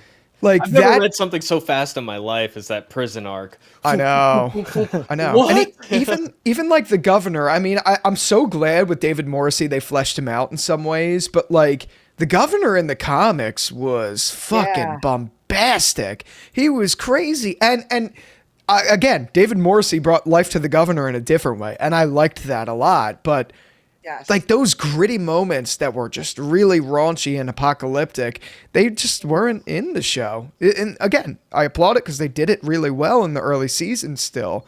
But like, The things like that he did to Michonne, and then what Yeah. Michonne did to him. yeah, Where you're like, yeah, go Michonne, and then you're like, Very much what are so. you doing? Stop. I know. Very much so. Like, even when our first intro, I was telling Scarlett the other day, the first time Michonne meets Tyrese, hello. Like, Uh-huh. it was just like, you want to do stuff? Like, Yeah. okay. Like, it's like, it's very, very graphic. And Yeah. I always worried about that with AMC. Now you're talking about when it first started, because now you're talking about it is on a channel that they do have. Like, I wasn't sure they were going to be able to do something like that, but again, like, they skipped over the whole Tomas thing and the Mhm. like it. I mean, And I like knew with the I sex knew scene they were stuff, gonna let I knew Mad they Men were gonna did let that, Judith live. like, I knew from the moment I read that comic book and when they did start talking about the show, I knew they were gonna let Judith live. I knew Yeah. Oh that yeah. wasn't going to be Oh something yeah. that they were gonna bring to TV. Yep. Yeah. Like, I'm it's kind of glad they did horrible. though. But yeah, no, it definitely like I lacks the I didn't think brutality. they would kill Carl. I thought Judith would get older and then maybe die or something. You know, Mm. they do a little switcheroo or wait.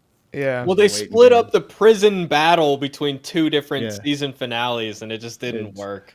It didn't Yeah. you flow. know, another thing in the No. prison I liked, you know, the Tyrese versus the Daryl Rick thing in the show, the Tyrese Rick thing in the comic, and at the prison when the daughter thing happened with Tyrese, you know, Yep. that Yep. whole thing, that to me would have been cool to see. Mhm. For There's sure. just so many things. Maybe they'll do an animated version, or Kirkman I will get the hope. rights back and does a true to comic animated version. That would be brutal, though. It would have to be on. I mean, what network you think something like that could air on if they did a true to life? It Mm. would have to be a streaming service, or it would Yeah. have to be like one of the channels that could do stuff like that Yeah. for sure.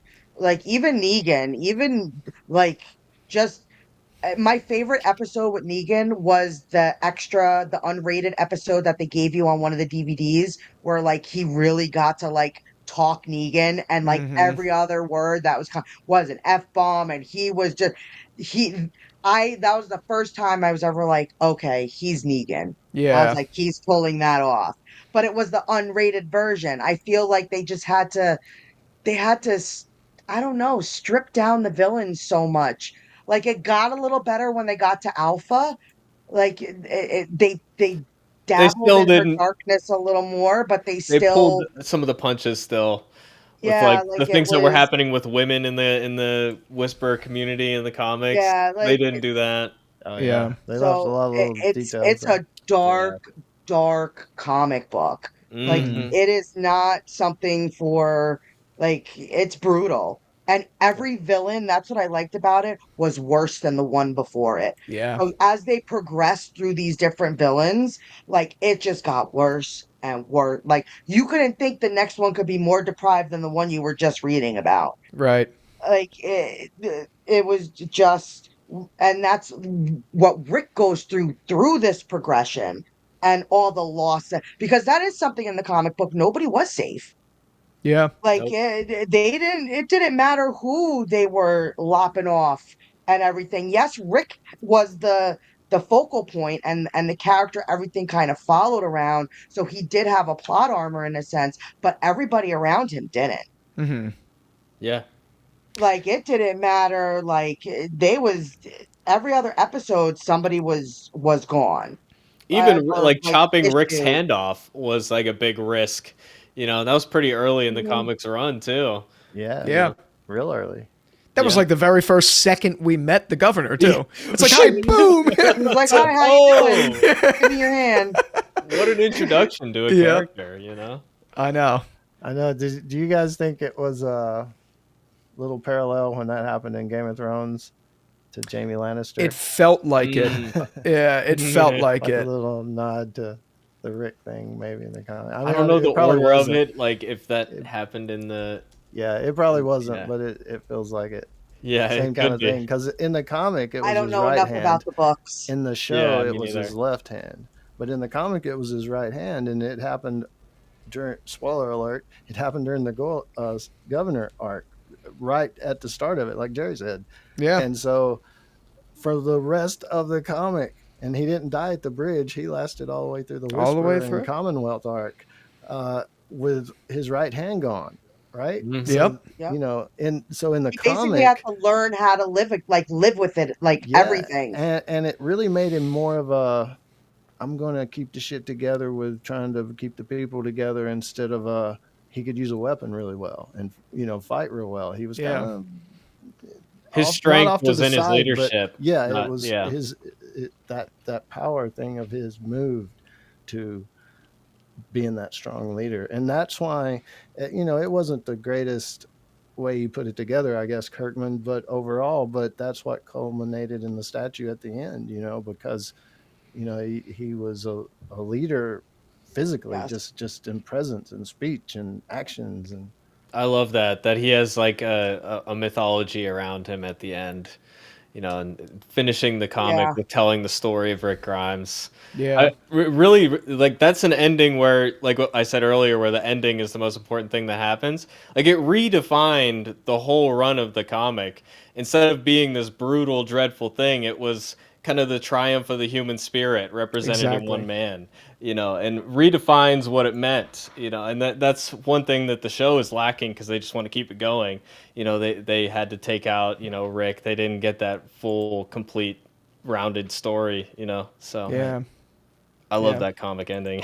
Same. I think it's wonderful. I think even Rick's death was wonderful. I thought it was great, personally. I know a lot of people that's contentious. Some people didn't want to see Rick die and stuff like that, but I thought it was the best story that Robert Kirkman told. I thought it Yeah, just for made sure. so I much like the sense. ending. Yeah, things got so safe that he died by someone breaking into his apartment. Yeah, little like brat. that's yeah. Starts in a bed and it ends in a bed. It Yep. started in the hospital bed and Yep. it ended. full circle, and he gets Yep. a statue in society. Yeah. His kid is reading a book to his grandkid, Yeah. and Yeah, it was beautiful, man. it was good. And I've said it before. Another thing that's just a theory that I think Kirkman maybe, because Kirkman himself said he wanted it to go on 300 issue, a lot longer. Yeah. But he's also had excuses of why he did end it. But I think it could be a little part of it. Hey, if I end this, those MFers at AMC, maybe Definitely. when they get to that point, they'll sell it back to me because they run out of source material or something, or something like that. Yeah. Like I'm going to do it because I don't like what AMC is doing with the TV universe, and they're effing me over with the money because they had a lawsuit, and all this kind of stuff. So I'm wondering if a little bit of his choice to do it was the TV universe. I'd have to think so. I would My have to think theory is like that kind of whole stuff resulted in him falling out of love with it. I feel like it's more of like an emotional choice, but again, it's only he knows. You know what I mean? Yeah. Right. And he never tells the truth. He'll say shit, and then he'll say, "Just kidding." Well, have you But heard it's the story already- about the It's first already in artist every of walking? article. Like everybody's already written an article on it, and then he goes, "Just Well, it kidding." was hilarious when the aliens thing took off. Yeah, I know. I thought that was really, really funny because people were like, they were into it. And then when he made like that little one-off, I think it was like a free comic book day issue that Yeah, where he actually like showed it with like aliens, and then like at the end it was like, yeah, no. Did you guys read Rick Grimes 2000? Yeah. Yeah. Yeah. That was a lot of fun too. Yeah, it was. Same type of concept. Yeah. Just really silly version of Yeah. Walking Dead. It's Yeah. really fun. He likes to F with people, but it just Yeah. seems like he was, and he could start it back. I'm thinking at any point he could start the comic back, maybe with a Negan story or anything. At any time he could do that. But he's doing so well. What a talented guy. He's doing so well with all his other stuff, Skybound and the movies. They're making movies Invincible. and stuff. Yeah. Yeah, Invincible, of course, and his other comics. He's got other comics. Yeah. Several other ones. I mean, got to give it to the guy. With Walking Dead, though, another part of my theory of him falling out of love with it is the Clementine book, because that pretty much just turned into a cash grab where they had this great character with millions of fans, sold a lot of copies, and it felt like the situation where nobody was reading the script. They just hired somebody to write these books, and it was a total character destruction, a 180 of the whole story arc they created for this character. They gave her a happy ending, gave her a wonderful beginning where she was like a helpless child, and then now she's like the guardian for another child, paying it forward. And then the comic book is she abandons this child that's her adopted son for all intents and purposes that she raised since a baby, abandons him in the middle of the night because she's feeling depressed, and she thinks wandering around in the woods is going to help her with that somehow. And she's missing a leg, by the way, too, so she's going to hobble around on crutches trying to fight zombies. Like, that's the actual story of the comic book, and it's very clearly like nobody cares about the fans of this character, and they made this book to sell comics to schools because they started this whole label that's Skybound Comet that's designed to sell books to children, and that they were like, oh, Clementine's an underage character, we'll just make her the star of the book and just sell it to books. And I had people in my comment section tell me, like, my child's reading this in school and it doesn't seem appropriate. Get out of town. Yeah, so that to me is like, it's just a cash grab business decision. No, there's nobody. That's crazy. Like, and that's Kirkman. As much I love Kirkman, he's done amazing work. He approved it. I mean, he would have had to approve it, right? Yeah, it was him who hired the person who did it. Right, You know what I mean? Yeah, So, and then in the end, once they said this is what I come up with, he's like, great. yeah, Run it, print it. yeah, three books, and I don't know how that book happened. But, That's why I burned it, man. That's why I burned the books. In the intro. I give slack, because I think I got great ideas, but they're not always great, and a lot of people on the channel, they've written stuff and done stuff, and they think they're great and can do better than the show writers and stuff, and maybe they can, maybe they can't, but it is harder than it looks, to keep something good going. And look, I've written songs, a whole set list, and I'm about to go, play a show, thinking song number 3 is the shit. Like, that is my hit, man. If I had to put one out, that would be it. If I had to put money behind something, that would be it. And that would be the one that maybe they clap less for in the whole thing. You never know until you put it out there how they're going to react to that. 100%. It's true. And it just seems like you could, because it's a TV show, I know you have to make the episodes all before you put them out or whatever, but still, quality You could course control correct. type person or something, or course correct, Yeah. But it's like Fear the Walking Dead. It's like, hey, we're going to make it worse. You think season 4 was bad? Wait till season 5. You think, and by the time season 8, you think season 7 was bad? Wait till season 8. It's like they one up themselves, that's for sure. They do. Not in the right way. Yeah. We're evolving, but backwards. Yeah. Right. But some shows can do it. So that's the whole thing. It's like, I wonder if it's partly to do with how the writer's room is structured or something like that. I think so. Or whoever's over quality control is just more talented than that other guy. Or maybe the execs, like Brian says, the execs are pushing for book deals or the kids' book deals or some crazy stuff. I don't know. Lately, I just feel like people are having problems with adaptations. Scarlet kind of hit the nail on the head when we were talking the other day when she was like, right now, the best things out are original concepts. All these adaptations that they're putting out have just been garbage. Right. Like there's a few exceptions, right? Like Fallout so far seems to be good. I think Shogun was good. There's a few exceptions to it, but a lot of the ones that we really it's starting to judge it now that we're streaming. So how much content can we get out of an episode? Like how long can we discuss that episode, right? We find that a lot of these adaptations, we end up with like maybe really discussing it for an hour, like truly discussing it. And then it's kind of like we're just bantering and talking about other stuff for the rest of the stream for the most part. Whereas like From and stuff, we could sit there and probably go 3 hours and still talk more. We're more just taught, it's more like we need a break more than it is that there's not more content to talk about. So that's kind of where it's like, a lot of these adaptations are not hitting anymore. Yeah. Well, what made the Fallout show good, for an example, is it wasn't really an adaptation. It was just like, let's make Fallout 5 a TV show instead of a game, since we're in, Right. yeah, it was telling its own story in that world, just using the established, lore and stuff, Hmm. and then playing with it and doing its own thing, having its own tone where it's a bit, more silly. And I think it Right. really worked in that case. And Shogun, they did something similar where it's very different from the source material, but Right. it's still like true to the soul of the original thing with a new spin on it. And that's the thing, is it really all just comes down to somebody with a vision, where like Hmm. if you're hired, like if the corporation is like, you will make this thing into a movie, you're not coming with that love and fandom Right. of the original, and you're not even coming with your own vision. You have a clash between what you're hired to do and what you would rather be working on, and it's just not a good fit. Or sometimes they try their best and it just doesn't work out, like Right. James was saying. Like, it's really hard to write something good. Like, And I imagine adaptations are hard to do, right? Because you are, Yeah. depending on how you're trying to work that adaptation, is this going to be like a true to source, or we're using it as sort of, just like you said, we want the world, we want the lore, but we're not kind of going based off any particular story. And that does matter. That completely changes how they're going to work it. And then, man, some of this stuff is hard to put on screen. So I don't know, Yeah. to make that decision.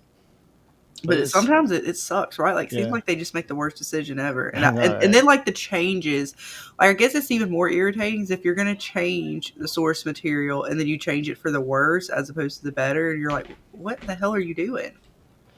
yeah, I mean, Yeah. well, we were talking earlier, like Jerry See you mentioned, later, a Ken, lot of the thanks. things they do better on the Walking Dead show. One of the great things about the early seasons is that they were willing to make those changes, but it still had that same spirit at heart, and it was just trying to build on what was there before instead of trying to do their own thing, So Right. it's Yeah. hard to strike that balance. It's really tough. It is. Know what to change and when.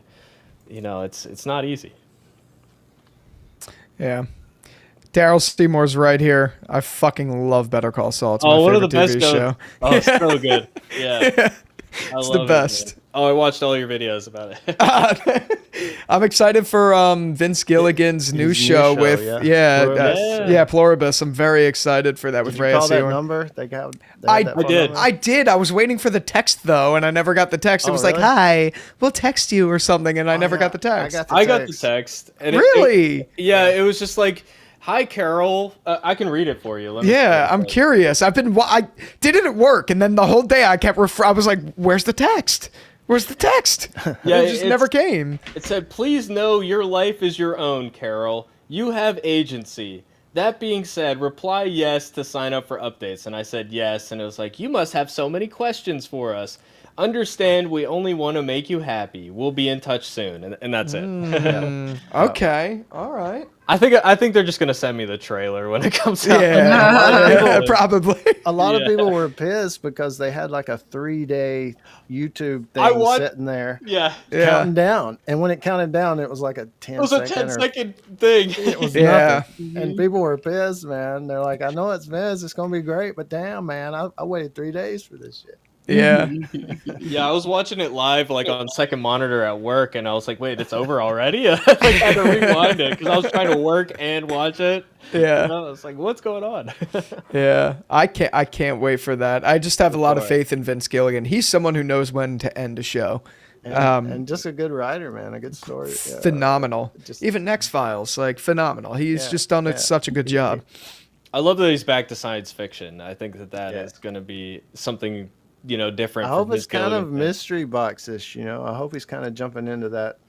Yeah, I'm not going to tell you everything, I hope so too. It seems like some social commentary is going on too, because it's like, happiness is a contagion, and everybody else seems to be infected, but we have Ray Seahorn who isn't. And yeah, I'm really curious to see what they do with that concept. But I Same. think Just with a phone Yeah. number, that kind of marketing, if they continue that, it's interactive. Yeah, It's I love interactive that. with the fans. I mean, I love when they used to do that type of marketing. Like Same. the show Heroes was really good at that back in the day. I mean, it's a mixed show, but they had a really good all these different websites that had hidden Easter eggs, and you could find hints of what's going to Save the happen next. cheerleaders, save the world. Yeah, right, exactly. Even Lost had some stuff like that too, didn't they? Didn't they Yep. have Yep. ARGs and stuff like that? They sure did. They even came Yeah. out with like a faux documentary, Yeah. Yeah. which No, That was was really the that and Dharma was and they Initiative and all that. the Right? internet was kind of uh-huh. a baby back then. It was they were Yeah. learning how to use that power. Yeah. Oh, it's so fun. Yeah. It's been a I while love since they've that in done Yellow something like that. Jackets. When Yellow Jackets gave us that phone number to call, we had so much fun with that. Oh yeah, those were fun. We did it live too. We didn't know what the hell. We were like, oh shit, let's see what happens. And then somebody answers and I legit got pranked. I thought it was a real person. I was like, oh hung up. shit. I was like, oh well, I don't know, because we were like, wait, is it a real number? We didn't know. No, it was just recording. Well, it was fun times. That's funny. Yeah, we gotta, Brian, we gotta come up with something to shoot. I'm Jerry, down. we've all talked like this. We're 3 hours in. We're just rambling. We've talked before on some other streams. We're gonna start a little production company and come up with something. That'd be awesome. Throw I'm something definitely in down. Throw something in the game. So, we haven't really come up, anything solid, but we're gonna get there. We're I think thinking we about got it. We're ideas, working man. on it. I think we can do We're it. working on it, We folks. may have a test run sometime this And it around may this not time be next like a year. full season at first. It'll be like a pilot, probably. Yeah, we got to That's at least awesome. do one little skit first. I mean, we got to test the waters here. I got some love it. ideas. I got some ideas. 2-minute Nice. pilot. Oh. You've heard of a 2-minute pilot, right? Yeah. I think it could be really cool to make a show that was like in vertical format that's just like short 1-minute episodes, and you could have it be a horror thing, and then somebody's like, oh, there's a monster in my house, do I go left first or right? And then the people will vote, Yeah. and then Oh, you that'd get be to cool. in the next episode it's like, okay, I went to the right and this happened, that thing. I think has a lot of potential, have that Oh, yeah, that'd be interactivity fun. element. Yeah. That would 'Cause be if you did it cool. right, you could get the replies back, and you wouldn't have to shoot a left and right. You wait till you get the replies and shoot Yeah. whatever they say. Yeah, that's super production Because then, I wanted to do, oh God, I wanted to do a choose lag. your own adventure on YouTube, but you have to have the left and the right. You have to start creating both choices all along the way. And I got so far. I have a Walking Dead one I started, and I've only got so far because it takes so much time, and Yeah. I've only made so much progress. And it's like, damn, building that world is going to take, to have every choice, right? Or to go, to create all those choices. I like the way you were saying it, where you just create as they say, kind of what to do or which direction to go. Yeah, it's cool. Yeah, the only way to really do that choose your own adventure thing is to do the same type of thing they do with the Telltale Walking Dead games and other Telltale games, where it's mostly an illusion, where it's like, what's the difference? Oh, you save this character or this character. So you keep the same structure of scripts, so it's the scenes are in the same place, and you just take that one character out and put the other one in. So you only have to write a couple lines differently, and everything else is the same. Right. So that's the only way to really do that type of thing. See, that's why I keep you Right? guys You know all around. the secrets, Brian. You know all the secrets. If we were on Oh, I Dana's tried. channel, she'd play that more clip. Blum, blum, blum. Right? We're educational people. That's right. Well, yeah, I mean that's why video games like that do something. It'd be so much better if they really did make a full different game where you go left, it's a whole different experience than right. But you're making two different games, and you get to a point where it's like 1% of players will see this particular scene. Do I really want to spend a full, it's the same amount of time as this other scene that 50% of people are going to see, Right. So it's always a battle with that. Interesting. There's so That much would be a potential. cool concept, though. It's Yeah. like Jerry. I think it was Jerry saying, we're all on a level playing field. It's never really been like. I mean, the internet and devices and stuff have been around for a few years. So yeah, we've probably been here for a few years. But as far as just society has never been on such a level creative playing field, especially with all the tools. I mean, now AI, yeah, that's just a whole nother story in itself. But even with Photoshop and After Effects and just all the tools, I remember back in the day when they would start coming out with some TV commercials, like Nike did one where it was just the color red in it, and it was rest of it was black and white. And that Yeah. was before, you know, they've had a movie like that, they've had other commercials, but that was like one of the first times you saw something like that. And I was like, that's badass. How do you do that? Well, they did it in After Effects, and I'm like, oh, I got After Effects, but I don't know how to do that. You know, it's like then you start learning, and it's like, wow, I have After Effects, and I can do something that Nike hmm did. Yeah. know, it's like, Yep. whoa. There's some dude. short films that like people like fan films. I remember there's a Half-Life one like hmm 15 years ago where they're like, we had a budget of like $1,000 to make this, and it looks as good as what was coming out of Hollywood at the time. Right. Yeah. You know, we like Blender to do 3D models and stuff. That's free software. You know, there's DaVinci Right. Resolve is free editing Yeah. software. Like, there's Mhm. all these options. You know, and you don't even need an expensive camera these days. Yeah, you whether know? it's The only you or thing you you and a gotta few look back friends. to, the only thing you gotta look back to is, and as cheesy as it is now, is the very first Paranormal Activity. Yeah. Yep. Or Perfect Blair example. Witch. Blair Witch Yep. Project. Yep. Yeah. Perfect example. You can do a lot with a little. And Oh, And see, it all yeah. comes down to story, really. yeah, You and know. it, you Yep. know, I know Brian's a filmmaker. He can edit and do different things. He knows cameras and lights. You know, Jerry's into that kind of thing as well. I've been into Mhm. that. You know, and we've got somebody like Dana. She don't just give away prizes. She's the type of person that could probably look at something and go, "Guys, come on now, that's shit. Redo it." Great shooters, you know. Yeah. Need someone to Make shoot it straight. good. Yeah. So, you know, you got to get the right team together sometimes, because I did learn, you know, just as a lesson, some people can be a loner and do great things, write great Mhm. songs or whatever it may be. You know, I do know guys that are geniuses. They can play every instrument, like own a recording studio. They can do whatever, but there's very few of those that can do everything and do it well and be the one. Even great people, you know, the Avatar directors, the Spielbergs, they've got a team of people, right? Yeah. You know, the Avatar guy don't know how to do all that. You know, he does jump in and do it and stuff, but you know, he has technical people. He has all kinds of things. You know, he's money to do it, but still. So a team of people, that's a community thing about doing stuff like this and these live streams and getting people together. Not that we're, you know, I hope we do a production or whatever, but you know, even if we don't, it's the talent, it's the bringing people together, and that's what it means, because that's when things can happen. Yeah. You know, The and team sport, right? team sport, Filmmaking, man. art. Because Yeah. I've made the mistake of going loner and thinking I could do it myself, and it not ending up well, and then looking back on it, going, man, if I just asked for help, you know. Yeah, I mean, it's certainly hard to scale things too on your own. Like if you're doing even YouTube, James, you definitely know. Anyone who does YouTube, Brian, you guys, we all know, like doing it on your own, it's great because it's all you, but like it takes a village sometimes. Like to get the help you need, it's better with people. I don't have anyone at the moment, but like it would be nice to save time to be like able to do things and things like that. Teamwork is everything. Oh yeah. Um, Yeah. So I haven't been keeping up with the chat. See you, Father Daniel. Thanks so much. I think Have a good night, hun. Great World, Peace. Great Gold Worm as well. Jen's Have helping a good him night. figure out the Discord. Yeah, I Oh, know nice. I've been Thank you, Jen. talking for a long time. It's just fun to talk, especially when you got some cool people on the panel and stuff. And we'll try Absolutely. to wrap it up. I guess we've been The keeping time people, flies by. not just It us, does. but the people it's in the great chat company. as well. But Yeah. yeah, and Scarlett, I know I hope you weren't too bored tonight. No, I told you I'm here for the ride either way, man. I'm here to support you, I really make appreciate sure it. that nothing, crazy happens. Look, I Wait a didn't minute. rant. I Wait a didn't minute. rant. Maybe once. did Maybe good. once. Well, it There's was a a good big rant rant. in there. I think.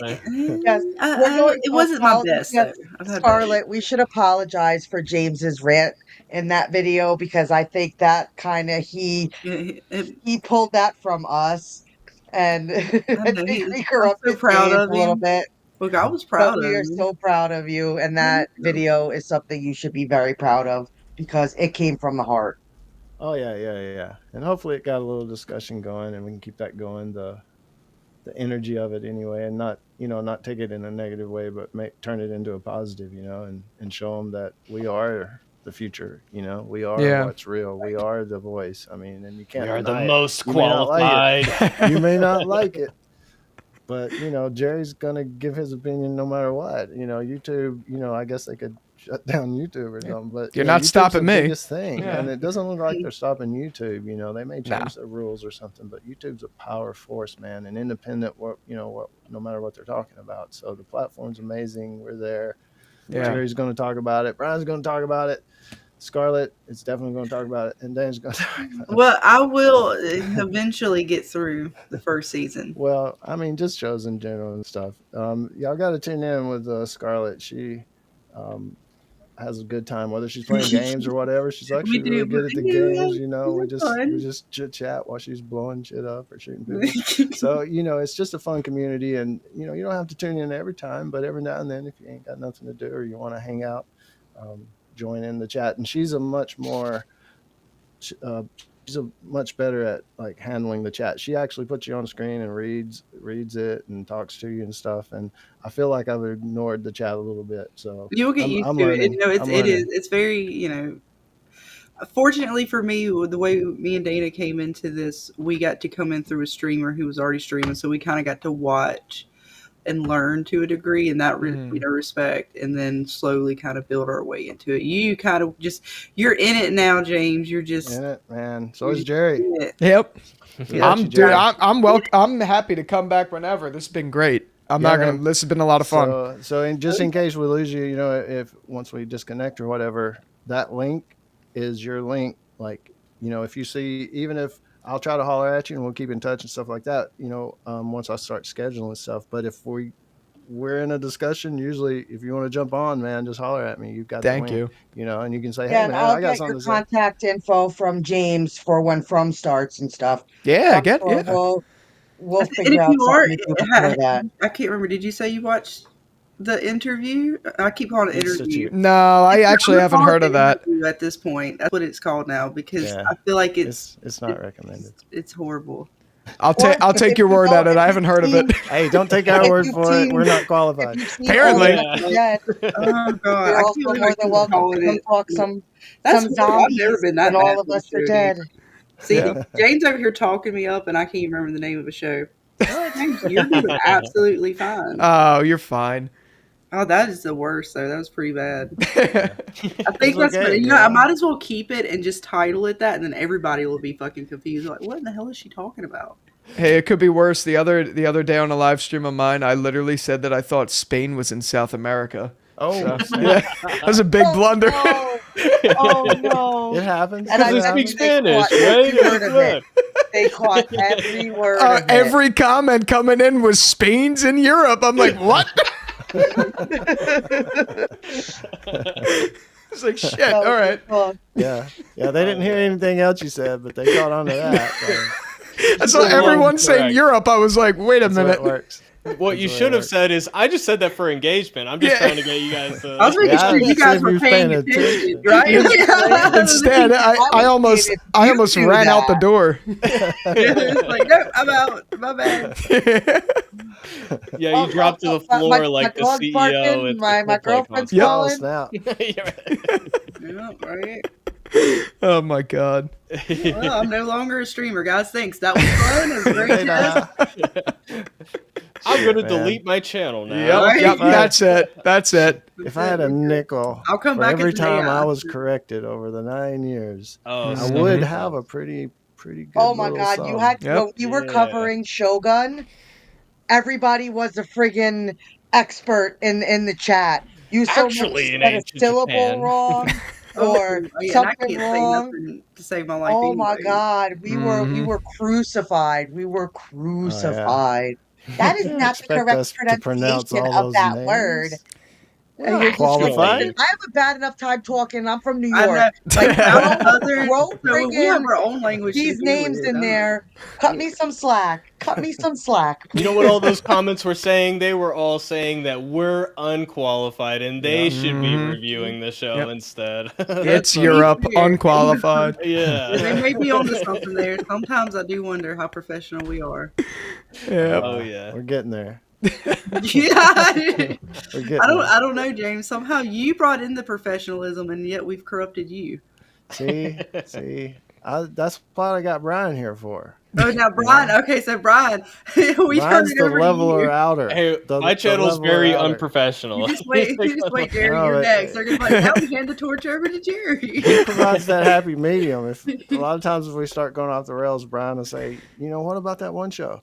You know, he helps us out. He's like, these Pulls dudes back are- in. Yeah, these trying to dudes bring us back to the subject. you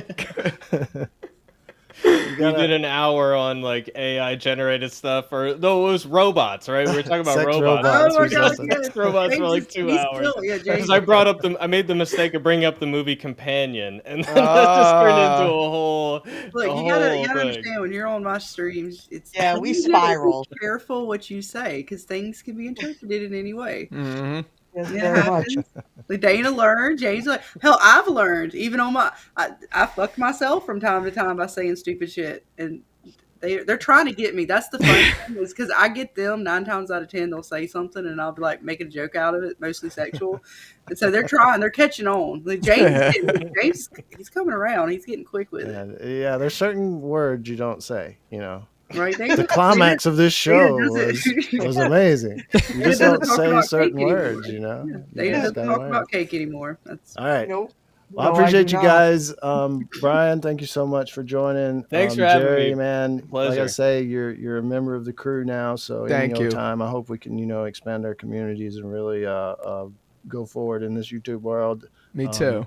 And good luck with everything. Scarlet, thank you, of course, and Dana. The prizes, that's just off the top, amazing. Thanks so much, and to all the winners, remember, get in touch with Dana, and she'll get those out to you. So, thanks to everyone for Yes. joining us. Great to meet you, Jerry. Yeah, great to meet you too, Brian. And James, And, as always, thank you. And thanks, Dana James. and Scarlet, everyone, thank you. yeah. Yes. This Yeah. was a pleasure. Always. Visit. I'll see you And tomorrow you're night not for so negative. You're not so negative. I don't think so. No, man. The You're an title's unqualified made. hater. Just admit it. You're an unqualified hater. Apparently, yeah. You gotta get Yep. that on a t-shirt. That's it. I'm getting Thanks, it. Greg. I'm unqualified. Yep. Let's make that a thing. Oh my. T-shirt. Yep. I'm certified unqualified. I got my Right. qualification that I'm uncertified. First item in the merch shop. Right? Yes, let's go. All right, Alrighty. so I appreciate it, and like I say, just keep in touch, everybody, even in the chat and stuff on everybody's channels. Visit everybody, links in the description. And as always, thanks for watching. Stick around for more dead stuff. Peace out, everybody.